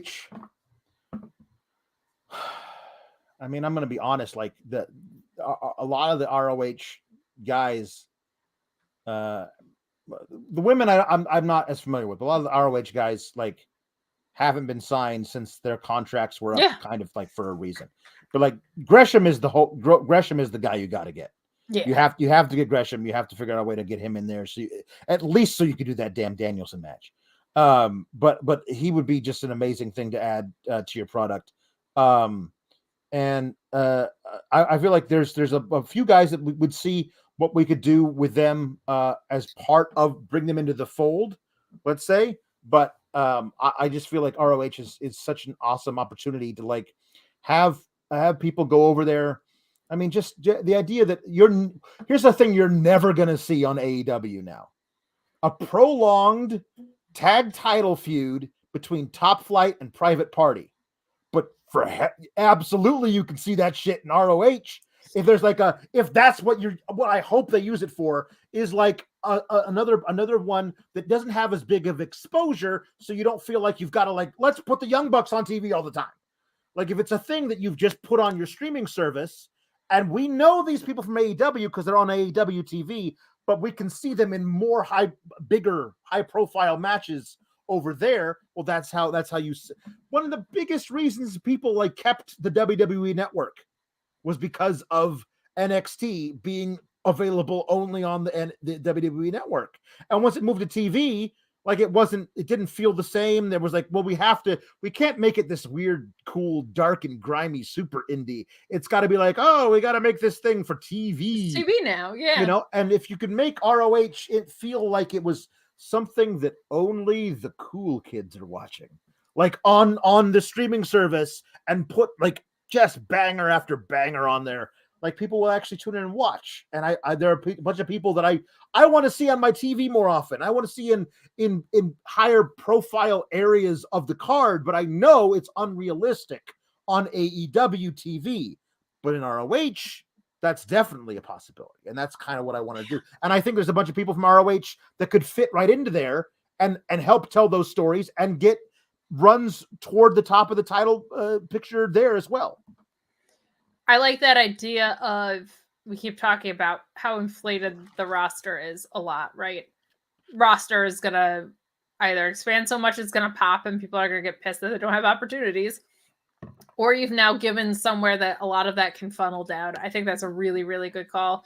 I'm intrigued about a few things. The Honor Club website sucks. I'm very ready for that to get revamped. Mm-hmm. But also it's a 1 hour program. Rampage is a 1 hour program. Dynamite is 2. And the Darks are what they are. So what does that landscape look like is something that's going to be very, very, very interesting to me. Ryan bringing up a really good point too. Anyone who is ever in ROH's pure division needs to stay.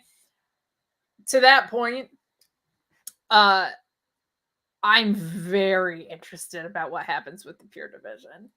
Very interested if it becomes the AEW pure division, meaning like that is such a different thing. It's not for everyone. It's something I actually find less fun live because, well, Ian Riccaboni is just like the best commentator in the world, but it's very technical. It's kind of the house that Danielson built, like that pure division. I'm so intrigued if that gets adopted into AEW programming, because, or you just have people fight under pure rules sometimes. But it's such, for me as a fan, such a different flavor of wrestling. And it's cool to have a division that has the pure belt, but it like kind of doesn't feel like it's just about the belt. Like it's so quality match emphasized that I'm really, really intrigued by that. And it's just such a fun, it has its own personality than anything in wrestling. I'm also intrigued about commentary as we're talking about that. I'm the biggest Ian Riccaboni fan in the world. Like, he's so great. Something that came up on the Mark Order podcast was early ROH commentary. Not great. Because it was a super indie. Some jokes that are gonna get needed to edit out. Some real bad ones. And I'm intrigued how they reconcile that. I'm intrigued by a lot of things here, obviously. I'm just spitballing, but I would like Ian Riccaboni and Veda Scott to be the voices of ROH under the AEW umbrella. That would make me very happy. Yeah.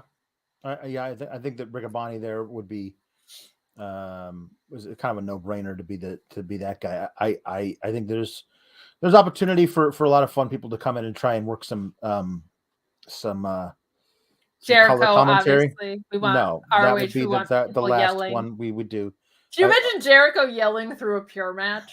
Like, rope breaks! Yeah! Open-fisted punches! Oh, man. But that is now like, I want it to happen because it's hysterical. I don't know if this guy's can get out of his sad WWE status contract, but Nigel McGuinness would be a lot of fun. Oh, to because of his history, of to be able to, and I think he's really fun to listen to. And he's so great. Like he gets just the right amount of crazy. And I don't have the same venom in my heart for Jericho as Alex here does, but I just can't think of a more disconnected thing from like a brand and a performer aspect, like just so far away. Yeah. All right, I'm gonna ask you questions that I need you to answer as Alex and as Linda. Okay, here we go. Linda, very well versed in ROH, as we know. Who do you have running Ring of Honor from a booking standpoint? From a booking standpoint, yeah. Well, Cody's certainly a possibility now that he's apparently been lowballed by Vince. I think that would be a really cool thing to do because I think he'd have a blast with it. But the guys that I think you need to bring in to do something is Regal and Samoa Joe. I think they could work really, really well together. And then I don't know, like Serena Deeb feels like she's made for an ROH type of thing. Like she could be an on-screen character while also kind of heading up that thing for the women. If Maria Kanellis wants to come in and you say, yeah, she did a great job there. Sure, she's doing her own thing right now in Impact, but you like we'll figure out what goes on with that. But I mean, like if the story is true that Vince lowballed Rhodes, and that's why what has been told to people is that he's no longer a lock for Mania. Like, I don't know why, but Vince lowballing him seems like as plausible an explanation as anything else. I also want to clarify for some people to like the frequency with which that happens in entertainment, and just typical contract negotiations. So not typical, but sneaky ones. If Vince was going to pay him $4 million a year, and he found out in the process that AEW was going to pay him $1.5 million, let's say, I'm completely making up these numbers, and he announces he's leaving AEW, why the hell wouldn't he try and get him for $2.5 million instead? Right. Like that's not that uncommon. I know bands that have gone through contracts with people, and when they've gone to photocopy it to have them sign it, they've switched and baited the contract. Like contract sleaze is something that is a part of contracts in general and entertainment a lot. And Vince sitting there with a chip on his shoulder about somebody having that much success outside of him, I could absolutely see that being a case. Absolutely see that being the case. Sean also said he's going to post more news. Good. So we'll hang out here at least until then. Who does Linda want running ROH? Well, I don't know what he's up to now, but I hear that Braun Strowman's a real head for the game. Oh, I'm kidding. Control Your Narrative is basically Fight Club, the wrestling promotion. Have you seen the photos from today? It's Raw Underground. They had one of their recruits who's just sitting there in the ring with a bag over his head. Like it's some very dark frat initiation thing that they're doing. It could have been Kip Sabian. Well, apparently, when you win the match, the ring announcer says so and so has controlled his narrative, and I am not joking. That's a thing they announce after you've won your match. So and so has controlled his narrative. Nobody wants to talk about Ring of Honor anymore.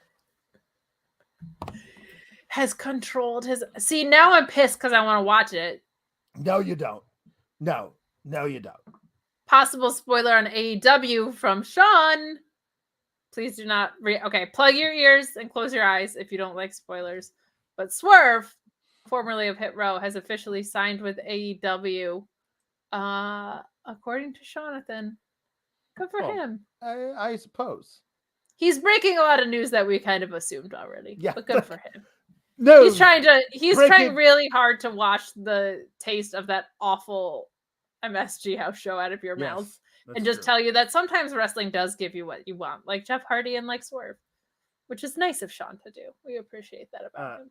It is true. There was somebody there who's very trustworthy, who was doing like little reports from inside, and it is just the worst thing that you've ever heard of. But did you see? Have you heard about that? I can't remember his name. The wrestler who was contacted by the EC3. He said, "Please, would you like to come and be a part of our Dallas show?" And he said, "Oh yeah, sure, except for my fee is that Austin Aries gets vaccinated." I mean, come on. What a fantastic sick burn. Oh, Jesus. I mean, and then people were like, that's not true. And then he was like, no, it is. And then he like recorded it. Yeah. It was Xenia. Xenia, of course, was the one who was live tweeting it, who was in the audience. They have people who are standing around, and in lieu of real applause, they just have people who are they're recruits or whatnot standing around, and they're just pounding on the apron to make like cheering They noise. did that in that terrible cinematic match that EC3 had on Impact with. Was it Impact or was it ROH? I don't know. It might have been Flip Gordon and ROH, but I don't think it was. I think it was on Impact. And it was weird and bad. I'm surprised they were like, let's run with that. It felt very uncomfortable. The whole thing makes me... It gives me the heebie-jeebies, Alex. Adam Scher has controlled his narrative. Like, what? What does that mean for the guys?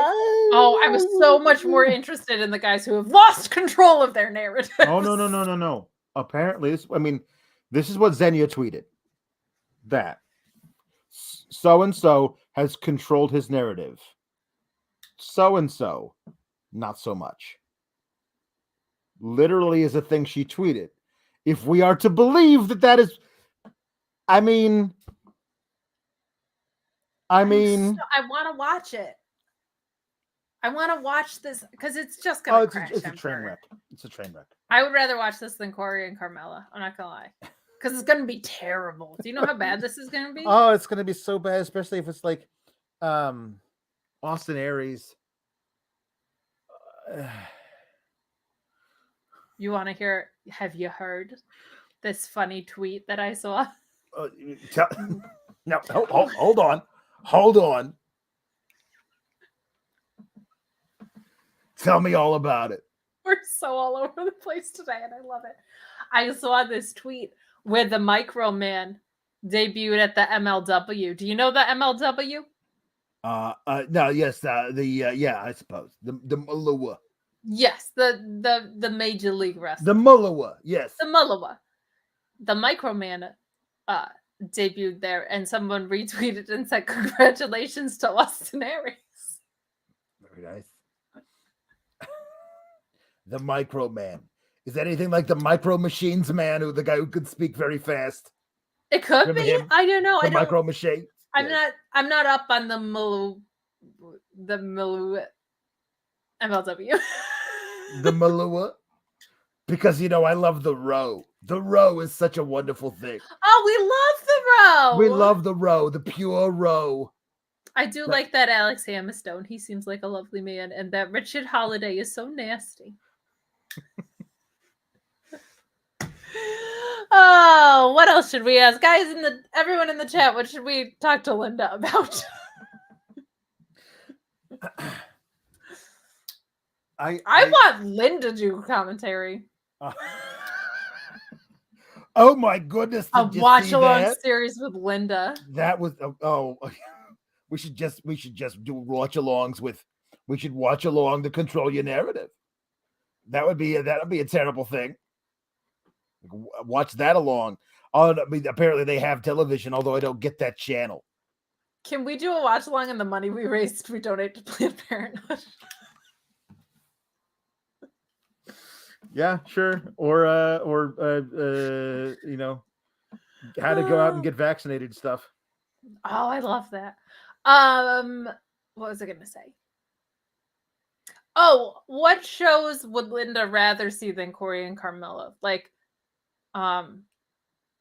Dakota Kai and the voices in her head, Malcolm Bivens making faces. Like, what would we rather see than Corey and Carmella as a reality show? As a reality show. Let's see. I would rather see all the control your narrative boys shaving their heads. Just them standing in front of a mirror with heavy metal blaring out of the speakers of their little Bluetooth speaker from their iPhone, and they go bzzz, one after the other. All of them shaving their heads, and then at the end of that would be more entertaining than Corey and Carmella looking for a house. I'm into that. Should we do AEW predictions? Yeah, let's do that. You talking as Alex with the glasses on. It's so funny. It's so weird.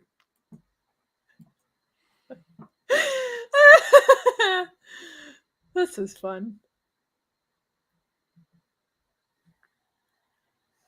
Alex, the big surprise was Austin Theory. I can't emphasize enough that it was Austin Theory and they squashed him in 2 minutes. Yeah. They were like, don't tell anyone backstage because we don't want this. Like telling certain people, like wrestle votes, hey, you're going to want to keep an eye on MSG tonight. Making sure they would tweet that out. It's pretty reputable, by the way. Wrestle votes they are usually pretty good. Like makes them look like the butt of somebody's joke.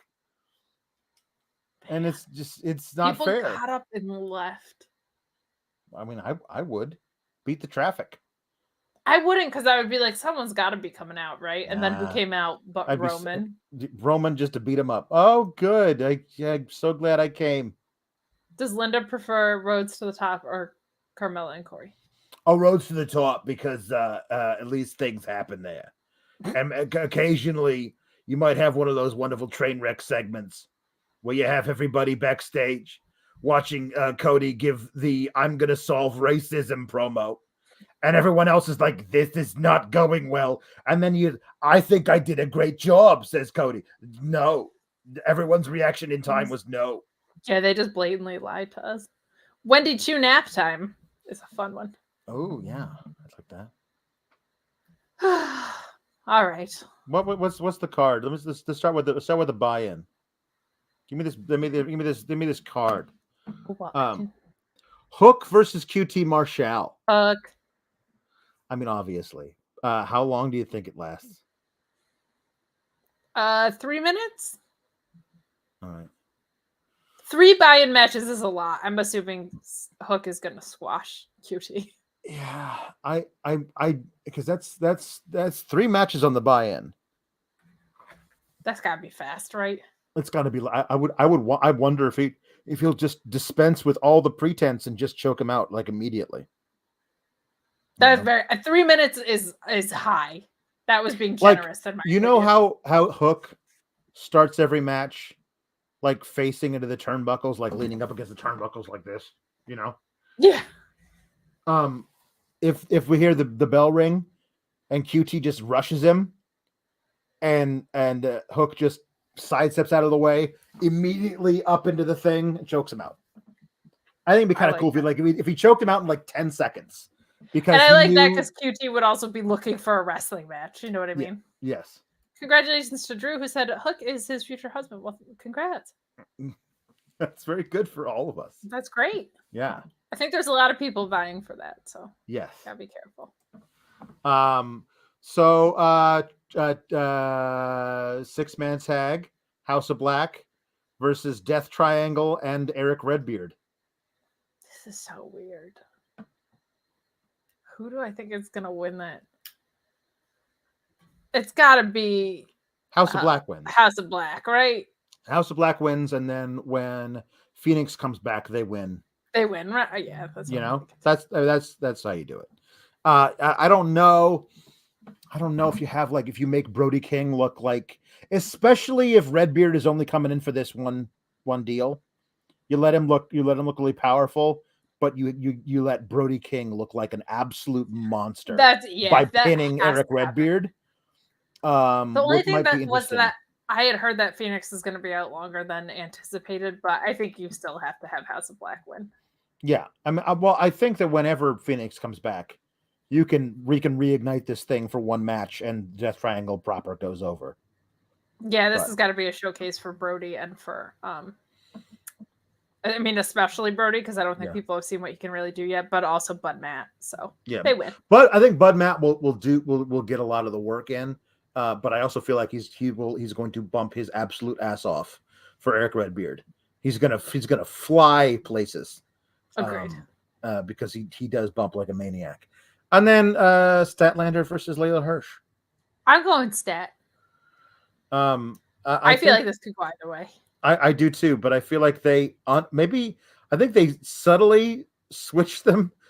They suddenly did a double turn during the promo spot last night on Rampage, where Layla's like, you told me you were happy that my parents abandoned me. And Stat's like, yeah, and I'd say it again too. I'm like, okay, I think we've done the double turn now. So I think you can give it to Layla, even though she's been a heel this whole time. I want her to be on Team Taz so bad though. Yeah.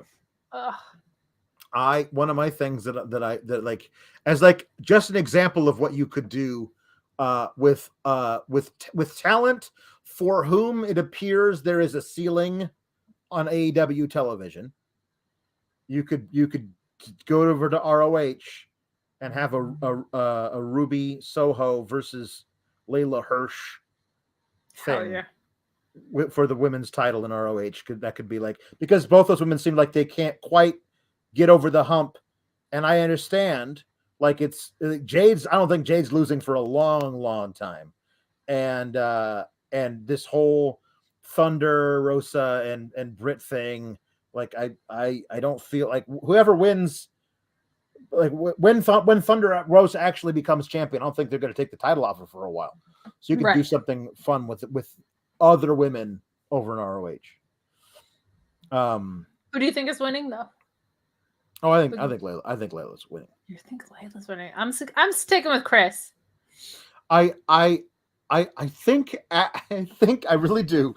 After she did the whole your parents were right to abandon you in an orphanage, I feel like if you have her win, you're tacitly saying that was a good thing for her to say. It was just the most horrible personal thing I've ever heard anybody say. Why didn't she immediately come back with you're an alien? Because she's not, and I feel like they've consciously gotten away from that because it does feel so silly and out of place, even in a place that employs Danhausen and Orange Cassidy. Chris Statlander being an alien still feels too silly. I feel she's not an alien. Kayfabe is dead, but you don't have to piss on its grave. That's what Eddie Kingston told us, partner, and that's what you just did. How dare you? All right, let's get into it. Now is the thing. What do you think kicks off the show? Ooh, because we know they've said Adam versus Adam is the main event. I'm gonna say Mox and Danielson. That's a good choice. I I think it might be because they have 2 women's matches on the show, 2 women's title matches on the show. I think it might be Britt versus Thunder Rosa. Oh, because I think Britt's retaining. Because on the almost 1-year anniversary of the Lights Out match in 2 weeks, it's in San Antonio.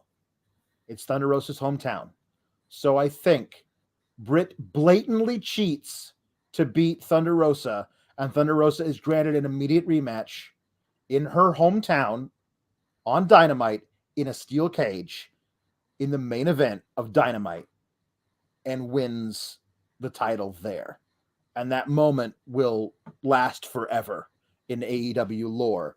And I think we will be super pissed that Britt beat Thunder Rosa tomorrow night. But if they do what I think they're going to do, and 2 weeks from now, they give Thunder Rosa her crowning glory in her hometown, I think that makes sense. do they drag it out till Double or Nothing and have No. that main event? No. The only way I will accept this, and the only reason I'm thinking they're going to do this, is because Thunder Rosa pinned Britt clean in the middle That's of so the ring weird. with her finisher, 1, 2, 3 in that tag match.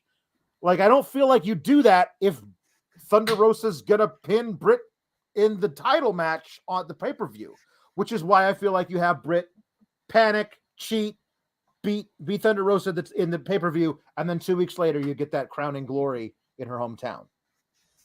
So I think if that's going to be the finish, people would be, oh, boo, we don't like that. We were rooting for Thunder Rosa. And then you can immediately get them back with something crazy, like the ladder match, or Danielson versus Moxley, or, you know, whatever. Like, I feel like that's something you could do.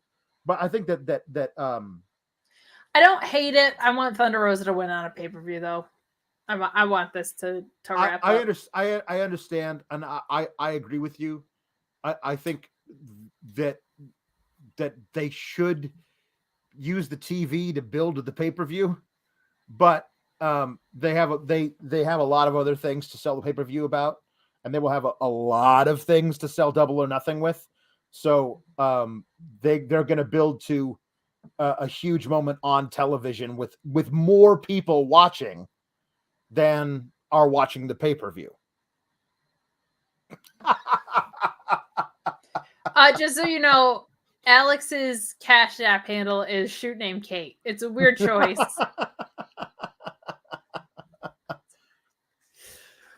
That is actually my Cash App handle. Shoot Name Kate. Ladder match might very well open. Some people in the chat were saying that they do have a propensity to open with those. I'm gonna go with Rosa wins, but yeah, what happened Wednesday makes your thing make sense. I just, in my head, it feels too big, and Rosa has to win. She's got to win on a pay-per-view.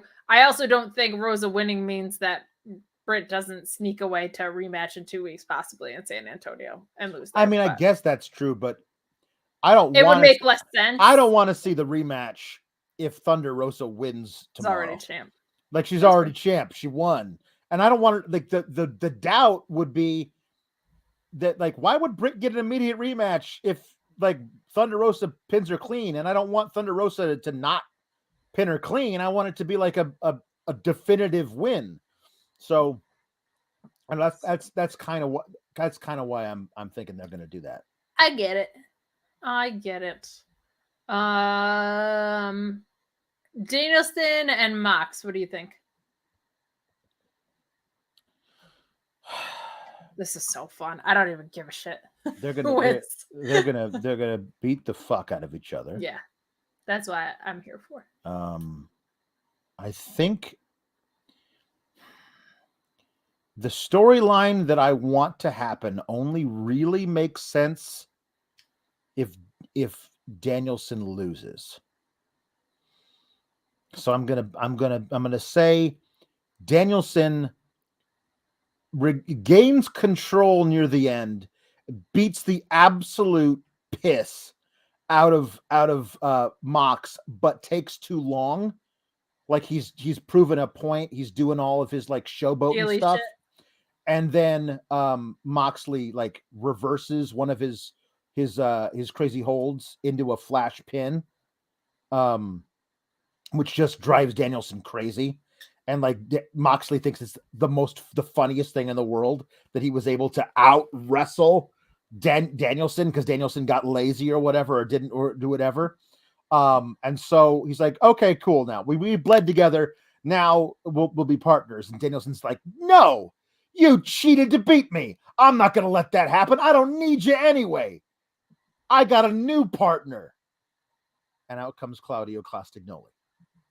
And that's what I want more than anything in the world is for Danielson and the former Cesaro to team up to raise up their little Cobra Kai dojo of little grap fuck maniacs, and to basically try and make Moxley's life a living hell. And I this also only works if we get Eddie out of this Jericho feud sooner rather than later. But I think a major match that's on the horizon then becomes Danielson and Claudio versus Mox and Eddie Kingston, which has all kinds of history to it. I would be so intrigued to see I want to give you 20 wrestlers and just see what you come up with. You have such a fun head for this stuff. I think Danielson beats Mox and we get whatever the stable is going to be because they will have bled together. Yeah, and Gresham and the Foundation You're probably right, but I want the thing I want so bad that I'm trying to figure out a way to make it work. Yeah, why wouldn't you? I think the problem with Claudio showing up is now I think him and Eddie Kingston have to be the first people that touch when Claudio gets there. Like Kingston put it out there that I am holding a 15-year grudge. I think that would just be so fun to have them be the first thing, but who the hell knows with this company? Yeah. I think it's so much fun. Who do you have winning the ladder match? Wardlow. Yeah, I think Wardlow is the only sensible option. Yeah. Because Christian, whatever. He's there to be the veteran. Orange Cassidy, he's protected forever. He doesn't have to win anything, and he's always going to be over. And the other three guys are already embroiled in a feud, even if they haven't started it yet. It's going to be Keith Lee and versus Starks and Hobbs in something. I don't know who Keith Lee aligns himself with, but maybe Swerve. But just the idea of Ricky Starks and Will Hobbs in that match doing everything possible to make sure Keith Lee doesn't win it, and Keith Lee just deciding, okay, well, I'm going to have to destroy Ricky Starks in order to even have a chance at this thing, because I think I can take out Hobbs by himself, but I got it. So I think the biggest, craziest spot is going to be Keith Lee doing something to Ricky Starks because Ricky Starks pisses off Keith Lee. That's what I think. Very, very into that. But I think that's the whole thing, is that Hobbs and Starks are going to stop Keith Lee from winning it. And Keith Lee is going to therefore stop them from doing it because they're so worried about him winning it. They're not actually trying to win the match. But Wardlow winning it makes the most sense because of the storyline that they keep bringing back. In that he would win it, and MJF told him verbally, if you win the ladder match, then you get the title shot, and you win the title, you get to keep it. Not that you're going to win it anyway, that kind of stuff. Because I think that MJF will go back on his word because it's not actually written in the contract. So I lied. Guess what? And that's going to start us off on the MJF and Wardlow thing, where Wardlow fully turns on MJF, and that's going to be MJF basically trying to not let Wardlow murder him is going to last us until Double or Nothing when Wardlow murders MJF. That'll be a happy day. Jericho versus Eddie. Did you also think Wardlow? Yeah, I do think Wardlow. Yeah, it's logical, and Like you said, Christian, I think, is there to be the ring general of that, and everybody else is kind of embroiled in other shit. So it's got to be Wardlow to me. Jericho and Eddie, it does feel like they're gonna do this twice. Jericho's gonna cheat to cement the heel turn. And then we'll do that again because Eddie's thing is he can't win the big one. He can't win the pay-per-view matches. He can't do it. And I think that once you have Eddie win, that story is no good anymore. You know? Yeah. So if you're going to have him win one, it better be the big one. Because just beating Jericho isn't the big one enough to me. So I wonder if this is something where Jericho cheats, like low blow or something, just to really screw with Eddie, and Eddie just gets so pissed off. I want Eddie to win. My God, I think he needs it, but I do think the storyline is Eddie can't win the big one, and this isn't a big enough one for him to end that story with, to me, which is why I feel like I still say the next three champions are going to be Punk, Eddie, MJF. That's what I think the next three champions are. I think Eddie's reign maybe lasts a month because once Eddie becomes champion and has that glorious moment, him immediately becoming the lovable loser again, it actually helps us to get back to it helps him. And especially if it's MJF fucking over that guy that we love so much, that helps MJF. So I think we do that, but I really want it to be to Eddie Kingston.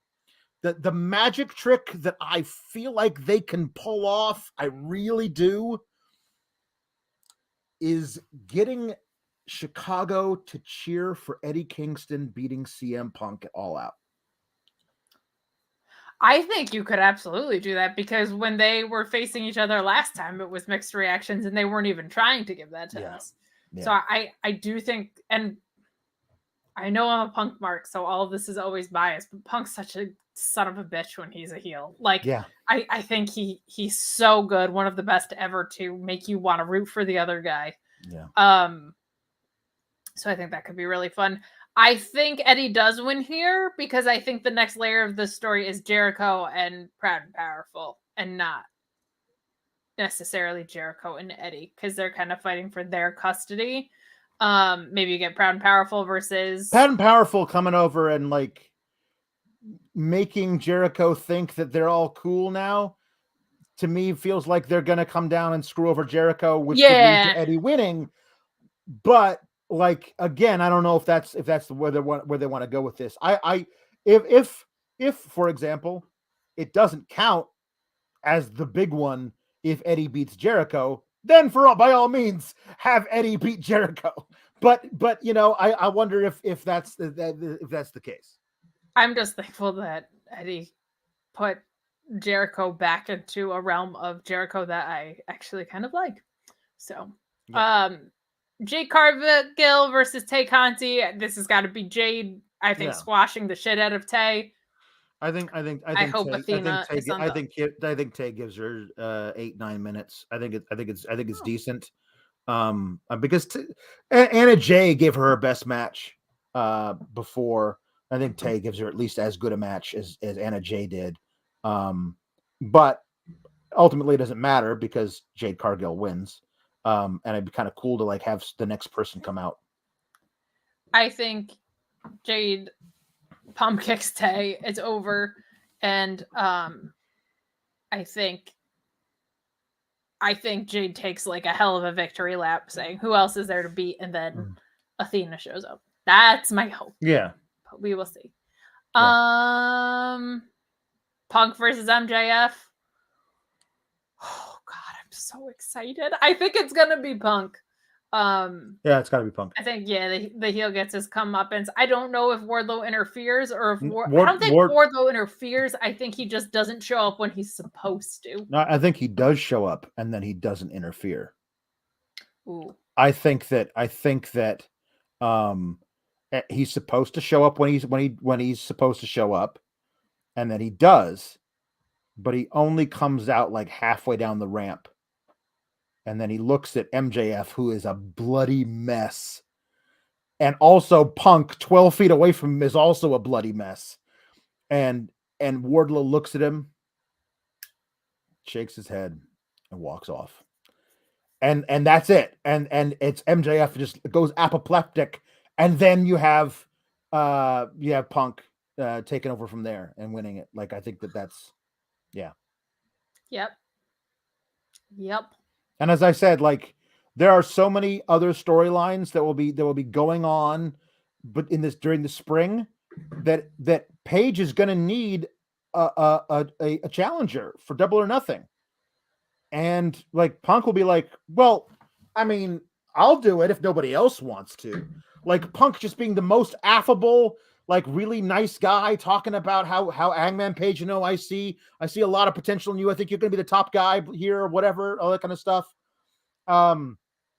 And just being overly nice until he blows him or some shit. Blatantly turns on Hangman Page to become heel Punk champion.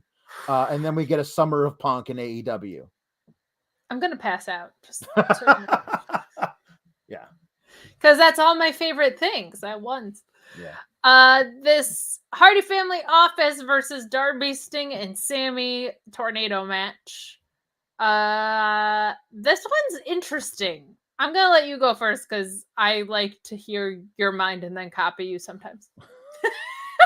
I don't know. I mean, the thing that I want the most is for Darby to just decide he hates Sammy Guevara, just hates him, and to turn on him, and then Sammy will lose the title to Scorpio Sky on Wednesday because Darby Allin will fuck over Sammy Guevara, and then Scorpio Sky will lose the title to Wardlow, and then MJF will come out and say, "Thank you very much for winning my title for me." And that's that. And that sucks for Scorpio Sky, but he will be TNT champ for a bit, and I think he'll get it back at some point.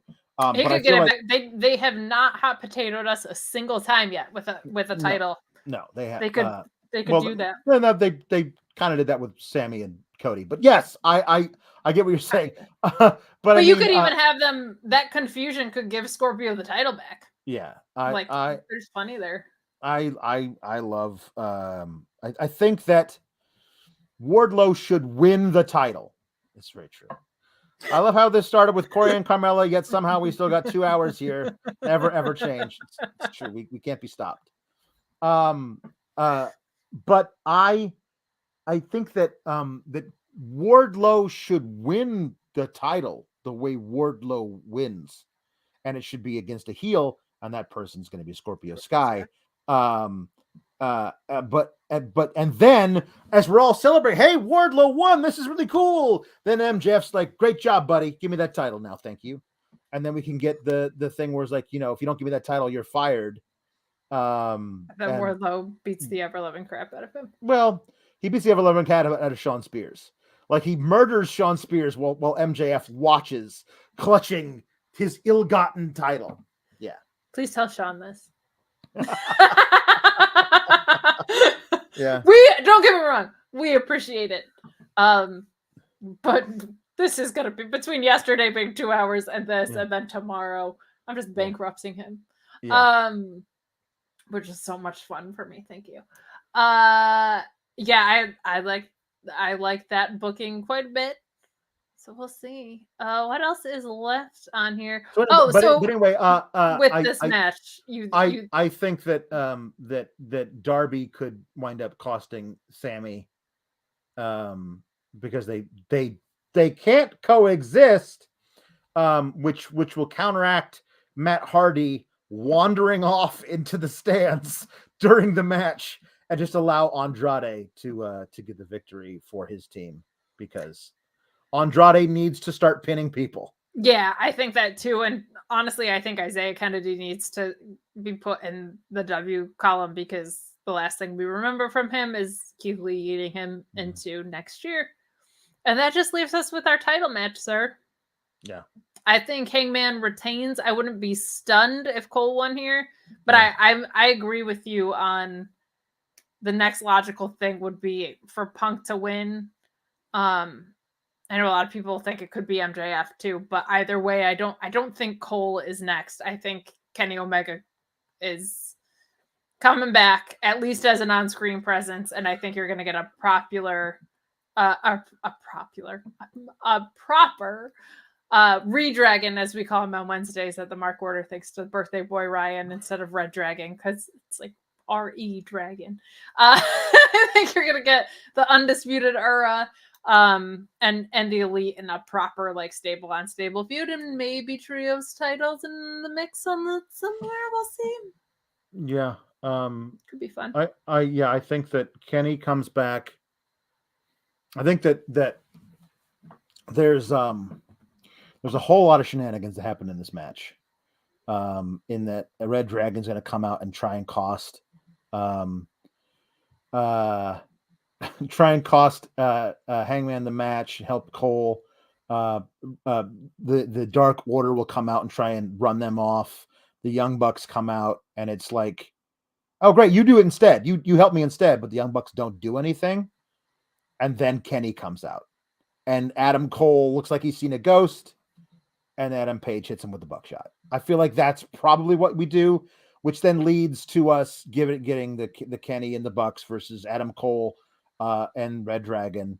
And I think that then Hangman can like excuse himself from this little storyline for a while, because that's going to be one of like, there's so much to do with that, with Kenny not really liking how Adam Cole's been running things in his absence. I think it'd be something really great. Chime in saying I miss Kenny so much. I do too. Like, I definitely feel the void there. I had this talk with a couple of people actually about like Cody's departure not being something that you can't recover from. And I think that's actually a good sign, because I think what that means is they've built enough stars and they have enough people on the show that you want to see consistently. That I don't know if there's any one guy that if they left, you feel like this company was going to fall apart. Yeah. The closest for me is Kenny Omega. Like, I actually really have felt his absence here. Danielson is weirdly, considering how recently he's come in, he's really, really put that in there for me. If Punk left pro wrestling again, I would die. So I can't even really like rate that again. But it's funny how like I was like, oh, Kenny will go up and heel, and I was like, wow, I really miss him being on my screen week to week. But I'm excited for him to come back. I think it'll be really fun. So I think we missed the tag match, triple threat tag. Oh my gosh, yes, we did. My bad. It's got to be Jurassic Express retains here. Right? I do think so. But I think that the other thing that happens is that Red Dragon could cost the Bucks the victory, like shit can one of the Bucks off pinning Jungle Boy and get the pin for themselves, which is as Mark Losper says, to give the appearance that Red Dragon and Cole are going to win all the gold and become the super champions. The only reason I don't like this is because I think you can run a Young Bucks versus Red Dragon type of stuff involving both Cole and Kenny with no titles needed. That feud is big enough without it, which means you can then prop up. You can actually use that to elevate other tag teams, because I think it's Proud and Powerful's time. I think you got to figure out a way. I think you got to get LAX together with Kingston and the boys together, and he can be the Christian to Proud and Powerful, sure. And he can counteract Christian with Jurassic Express. And I think there's something there so that you can have Proud and Powerful beat Jurassic Express to become the next champions. Yeah. What do you think will be match of the night? God. I know. This Punk, is a load of Punk and MJF. I think that'll transcend how you.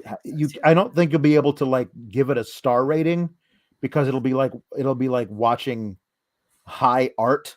Like it's not going to be like a wrestling match. It's going You're to not be gonna like, be like, wow, look at that sequence. Yeah. there will be nothing like that. It'll be like a story that they will tell that will be like you're watching fucking Shakespeare. The match is going to have the craziest spots. It's going to be the ladder match because just like who knows, like those poor ladders.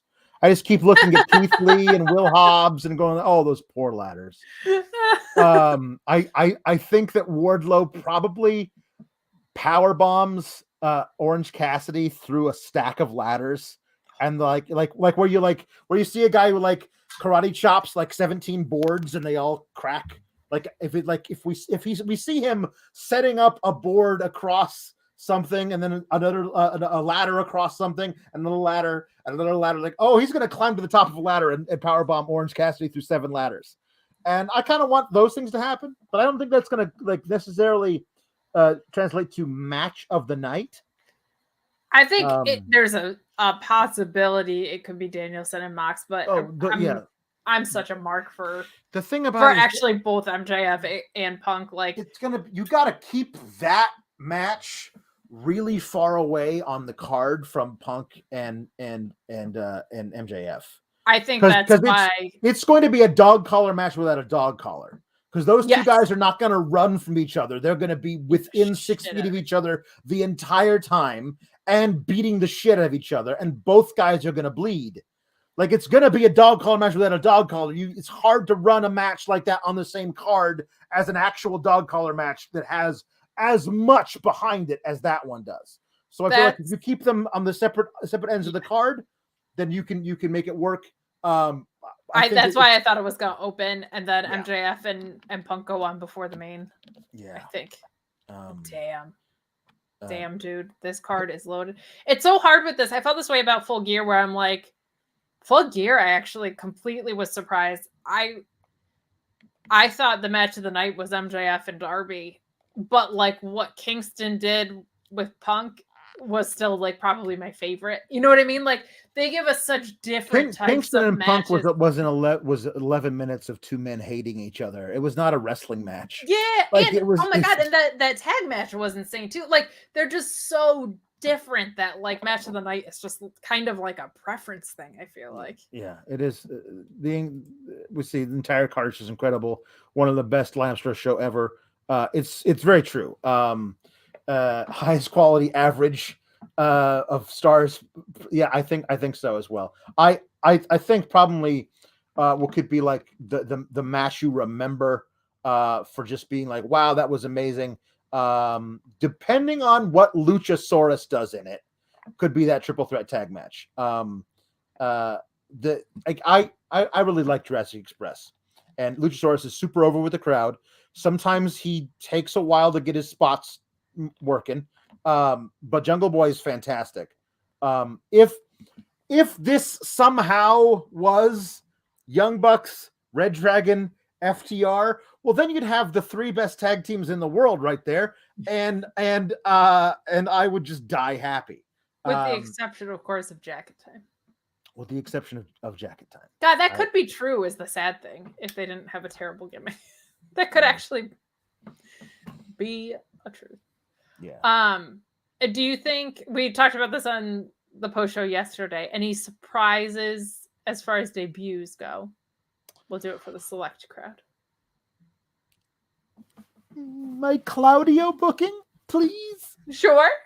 Please. I love that. I think that Swerve can debut in a major spot on a Dynamite. Might be interesting. I don't know how you would debut him at this show.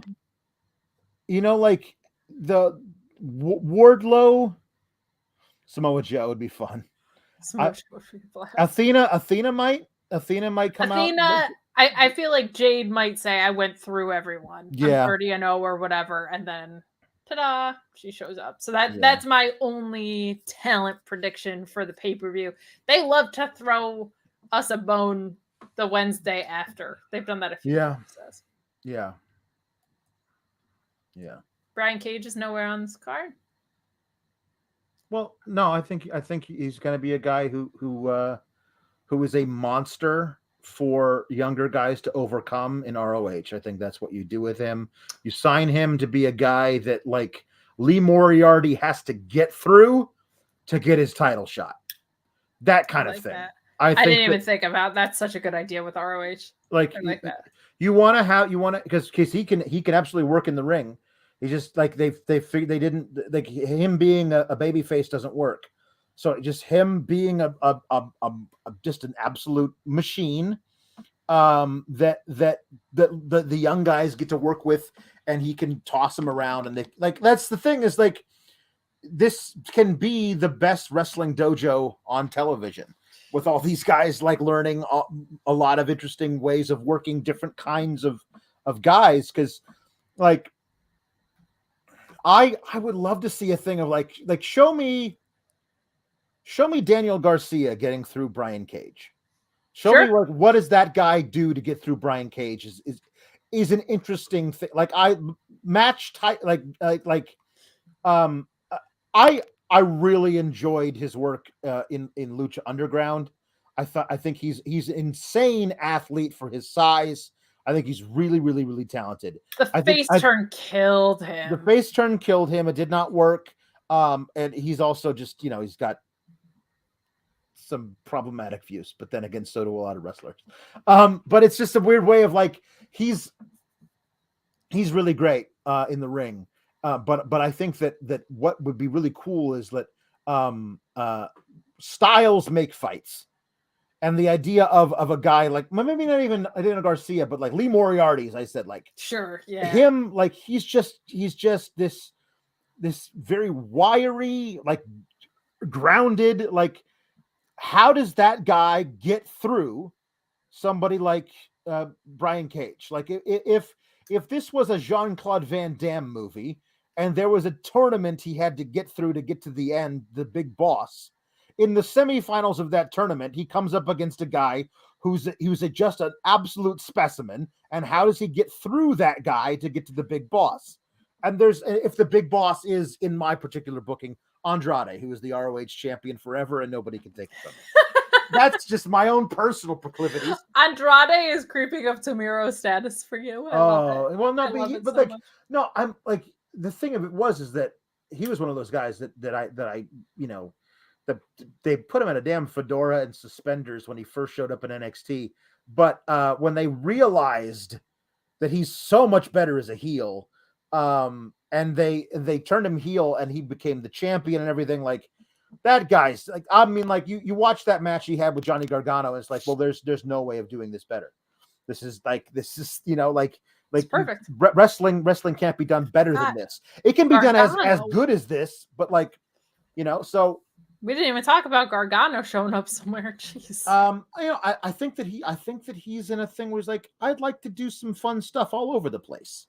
I think so too. I think he'll be in AEW, if not in ROH. Yeah, that's my thing. That would be really fun to if you had a guy like, who was a heel champ, who was one of the younger dudes and had a baby face we can all root for, who comes up just short. That's Johnny Gargano. So yeah. I love it. Yeah, but anyway, I've been a huge fan of Andrade since before they ruined him on the main roster. And I always knew that he had this in him to be like one of the very best guys on the planet. And he is, and he's just not winning matches. And so I need him to win matches. Like when he showed up in AEW, I was like, that's a dude you're going to put a belt on and leave it on him for 8 to 14 months. And they haven't done step 1 yet. Like, you got to put a belt on that dude. You know what's kind of cool?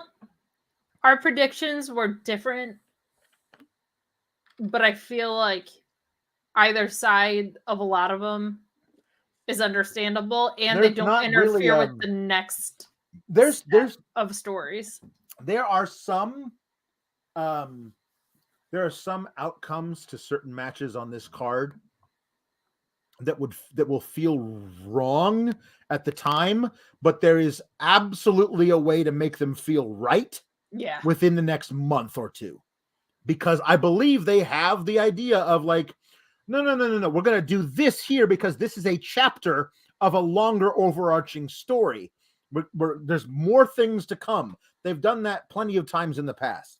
And that's why I believe that they certain things along the lines of Thunder Rosa loses, disappointing all of us at Revolution because Britt Baker won by cheating, but they know that they're just going to have that amazing match 2 weeks from now in her hometown, put her over. Like, I'm not saying that's definitely going to happen, but if that happened, there's nobody who would be surprised by it because they've done stuff like that in the past, and they will continue to do. Like, okay, so it's always darkest before the dawn is always a classic device of storytelling. Like, but we all wanted Thunder Rosa to win. Now we're all sad.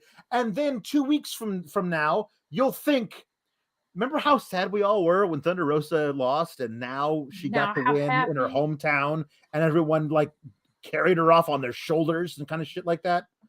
Just, Bully Ray would go nuts.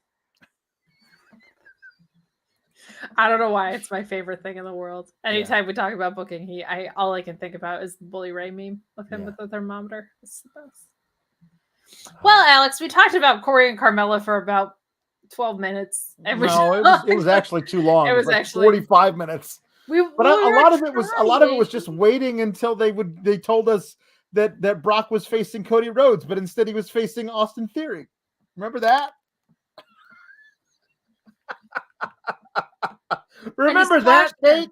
He squashed him. He squashed him, and then he got beat up by Roman Reigns, and now we're supposed to be very. You're gonna want to keep an eye on this. Supposed to be very, very, very concerned about Brock Lesnar getting beat up by Roman Reigns and the Usos. I think Brock Lesnar could get run over by a dozen trucks in a row, and I'd be like, he's gonna recover fine. The dude is ridiculous. He'll be fine. Oh, man. Any closing thoughts? Anything from that Linda might want to leave us with?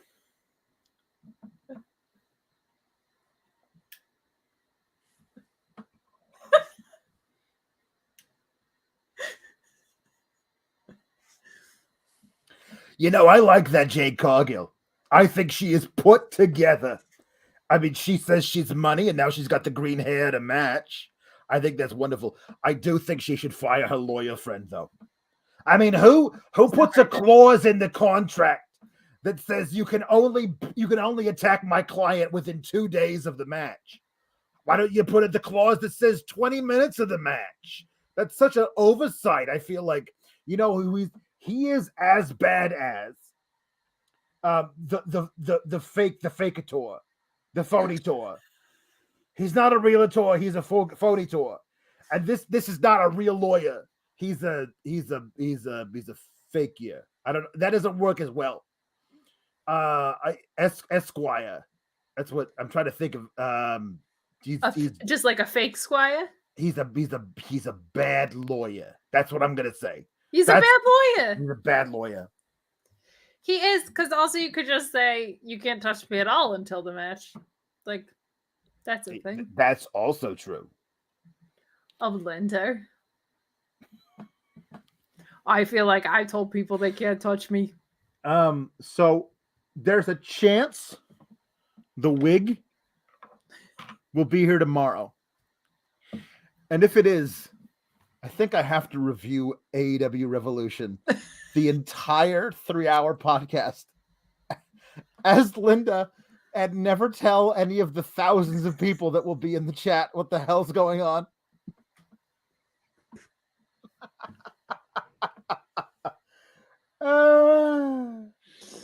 Anybody watching this, you have to keep the secret with us, okay? You can't. If someone in the chat is like, what the hell is this? You can't be like, oh, it is. No. Nope. Yeah. Oops. Oh yeah, no, no. I wear a wig to become Linda. That's why the glasses are here. If you weren't here in the beginning of the thing, I ordered a wig that looks exactly like what Linda should look like, and then I have the glasses that make me look like Linda. But the wig didn't come today at the Amazon delivery, so everybody in the chat has to know sell it. You got it? But I do believe this is true. I believe Sean We'll murder you. will change his flight from Orlando, not to Kentucky, but to Milwaukee, and he will murder me in my sleep. That is correct. That's true. But he's gonna kill us anyway because over the past 2 days we've done 5 hours of content and we still have tomorrow. But we're giving the people what they want, Kate. We are, and what they wanted was Corey and Carmella mixed with MSG disappointment and AEW predictions and ROH fantasy booking. Yeah. That is what we call an extremely streamlined, organized show. So here's the thing. Am I going to shave the beard? Of course not. That makes it funnier if I keep the beard. Yeah, you have to. B, will the wig be okay with the headphones? I have earbuds just for this occasion that I will be wearing to make sure the wig doesn't get all smushed. I will probably get the most super chats ever, so Sean won't be able to say anything. LOL. Most super chats will be like, "What the hell is this?" I just wanted to But come there would for be an a lot of AEW them. review. But there would be a lot of them. There would be Quantity a lot of them. over quantity. We're making Yeah. money, pal. Yeah.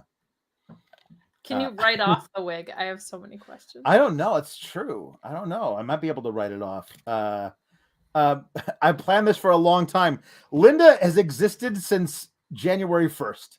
Like I have not been planning this a long time. It's Of been what two year, months. sweetheart? Of what year? We don't know. You could be 48. You that's could good. be 84. We don't know. Yeah. Wired NXT takeover. Inspired Team Kalex takeover. We're taking it up. We're taking it on. Yeah. Oh, Linda watching NXT takeovers doing commentary would be incredible. Me and Morrow like- just marking out. Great wrestling that Linda reviews. It's either that or control your narrative. Yeah. So one of those two things. Will Linda control her narrative? Yeah. I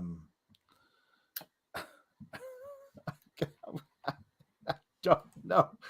I will know. 1 second. I want to read before we leave. I'm just going to read some of these ridiculous things about CYN. Control your narrative, because there was some crazy things. Control your live chat. That's what we're gonna do.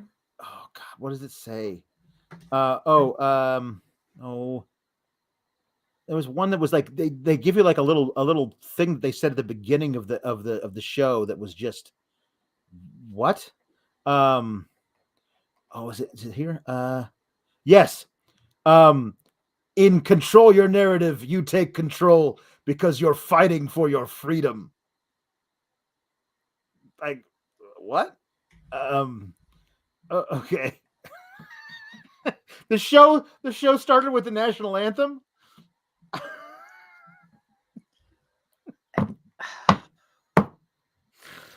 The refs are wearing all black. Members of the roster are surrounding the ring at all times, like it's like they're lumberjacks, but they're not lumberjacks. Not really. They're just there to hit the side of the ring. They do prevent the combatants from fighting each other when they go out of the ring. They're not allowed to fight at ringside. Like no throwing into the ring steps, people. Not allowed. That's lame. As they enter the ring, they're saying blank enters the narrative. That's they are announced. Do they know what narrative means? You can't use narrative as victory and a ring in the same. No, they don't know what narrative means. That's wrong 3 times. Oh no. Yeah. Everybody has people have their own projects, like their own people, their entourage that travels with them. Everybody's got their own. I don't hate. Like young boys, basically. Sure, I suppose, but they're called projects. They're called. Here's the one. Here's the one. The projects are a group of projects is called a congregation. So Can we here's make the Austin quote. a your congregation vaccines and masks? Here's the quote. Ryzen and his congregation controlled their narrative. Jake Logan, not so much. This is real? This is real, apparently. This is Xenia says this is literally how they announced the result. This is the dorkiest shit I've ever heard. It's so It's like makes you wish Raw Underground was a thing. Like, this is so bad. yeah. Projects bang on the canvas at the apron to initiate claps and cheers.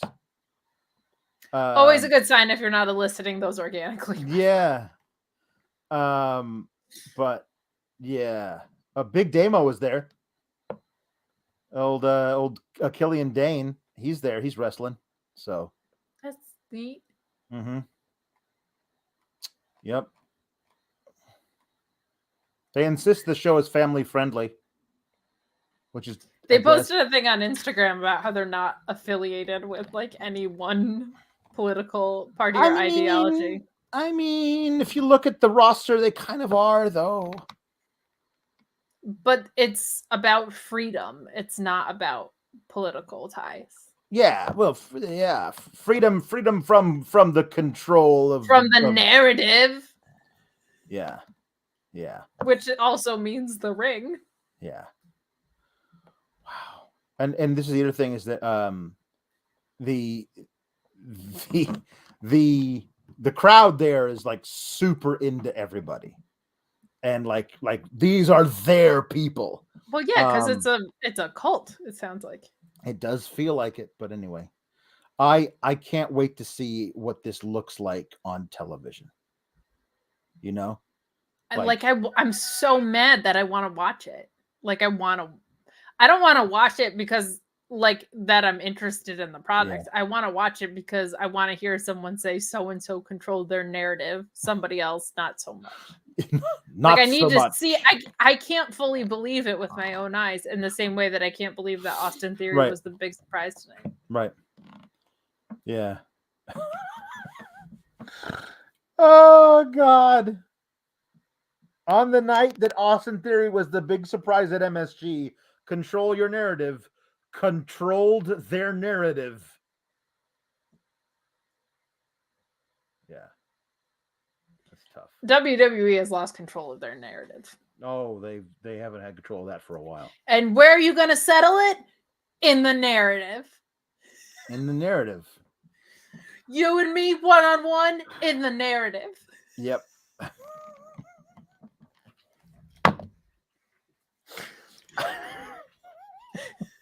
And that narrative starts right now.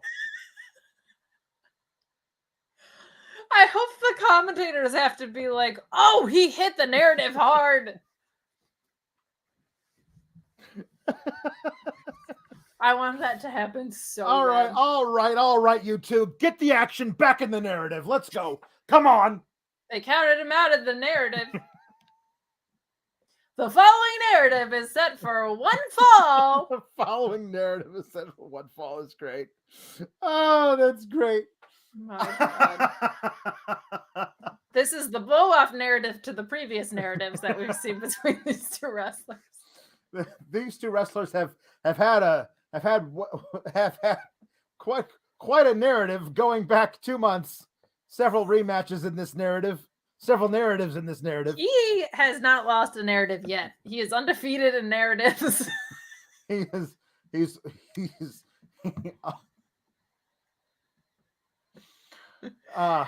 and Jeff, he suffered a lot of not so muches. Quite a losing streak for this fella. He's winless in his last 6 narratives.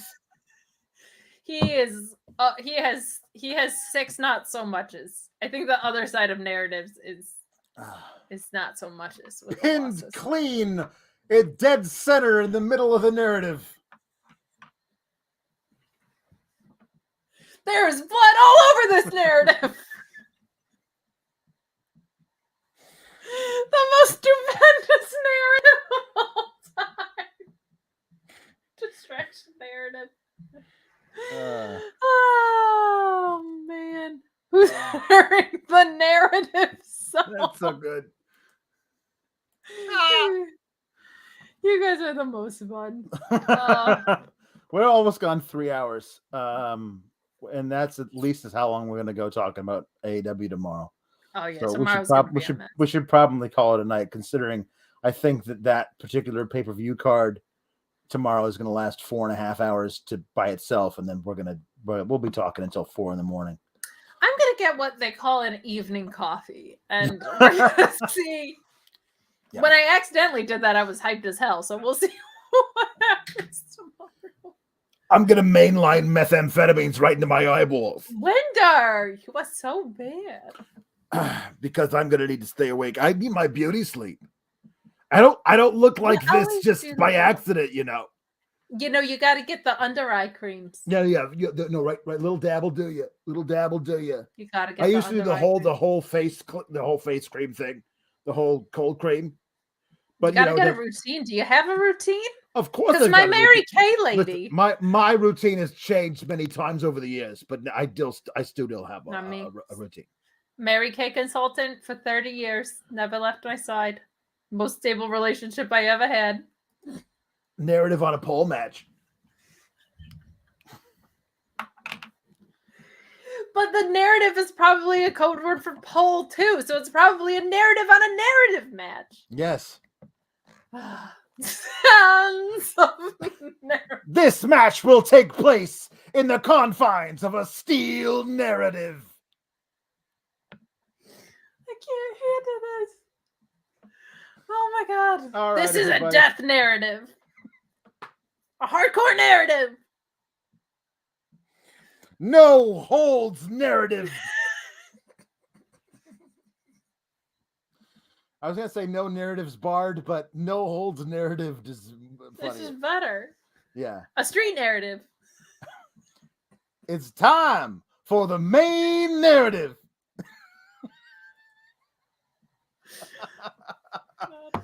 Oh, you guys are fun. I can't believe any of you tuned in to watch us review Corey and Carmella and that any of you are still watching. Face the narrative ladder match. That's, yeah. Face of the narrative. Oh my god. Narrative of the Revolution also is a possibility there. Oh, I love that one. Yeah. Oh, look. He's cashing in his narrative in the bank. The narrative in the bank contract. The narrative in the bank narrative. Because everything's a narrative. Steel ladder narrative. A steel narrative. What's the difference between a no holds narrative and a street narrative and an extreme rules narrative? Buddy. Yeah. There's a lot of things that are cloudy. One is the differences between those three style matches. Two is what does narrative mean and control your narrative. Narratives may be dead, but we ain't got to piss on its narrative. I want this narrative. I'll put it in every Eddie Kingston promo he's ever done. What we got to do is we got to get you to figure out a way to put narratives into the punk promo, the pipe bomb, because you know it by heart. So you throw some narratives. John Cena, as you lay there, hopefully uncomfortable as you possibly can be. I want you to listen to me. I want you to digest this narrative. Because when I leave with your WWE narrative in 2 weeks.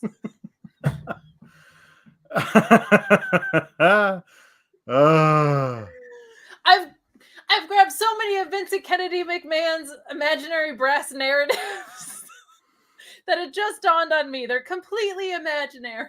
Yep. Hi, Colt narrative. How you doing? I love it. I saw Jacob narrative. Just people's names. See, I don't hate you, John. I don't narrative in my soul. Narrative of Cody Rhodes. Cody Rhodes lost his narrative. Whoa!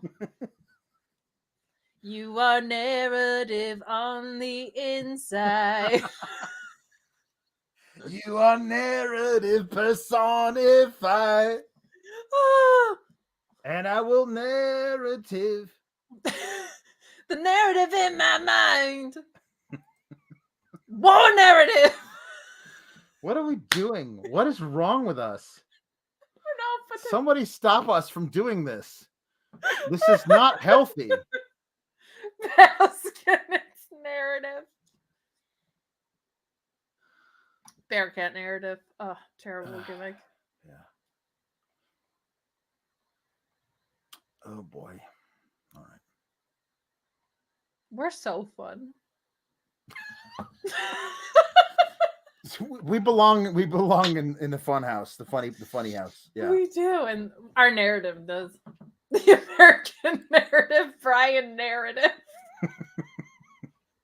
Fuego Del narrative.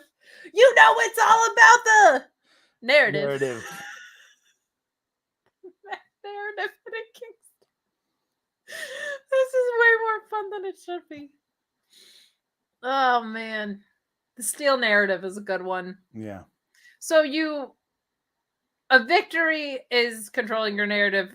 The ring is your narrative. Yep. This is so weird. Yeah. It's not wrestling. It's definitely not that. Like, this is not a pro wrestling company. No. Freshly squeezed orange narrative. The inner narrative. These are great. Your narrative is by pinfall or submission. A submission narrative. Mm-hmm. My That's God. good. I feel like we peaked a while ago. We got to find another one to like send We us gotta all. find a good one. We Send need a us go all- home narrative. We need a go home narrative. I already said the death narrative. Keep up with our narratives. Narrative 2.0. That's the Tuesday show. Narrative Housen. Narrative Housen is pretty great. Oh. Yeah. I don't know what else to say after that. I don't know if there's anything else to say because you got to settle it in the narrative at this point. The talking is done. Yeah. I've got nothing left to say to you. You get in this narrative and you face me like a man. All right. Well, it looks like there's been enough talk, Alex. We'll see all of you and even more of you back here tomorrow to talk about AEW Revolution. And make sure that the people who don't understand what's going on feel like losers so that they subscribe to Fightful Select. Yeah. Because they should have fun with They us. should. The Narrative Dome. Mm, The good. Thunderdome. Exploding narrative wire match. That's good. Ah. Oh boy. All right. That's All right, enough of that. Good night, Alex. Good night, Good night. Linda. Good night. Good night, everybody. We'll see you tomorrow. Get some rest. You're gonna need it. You're gonna need to get some rest, everybody. Okay, everybody. I just wanted to say something.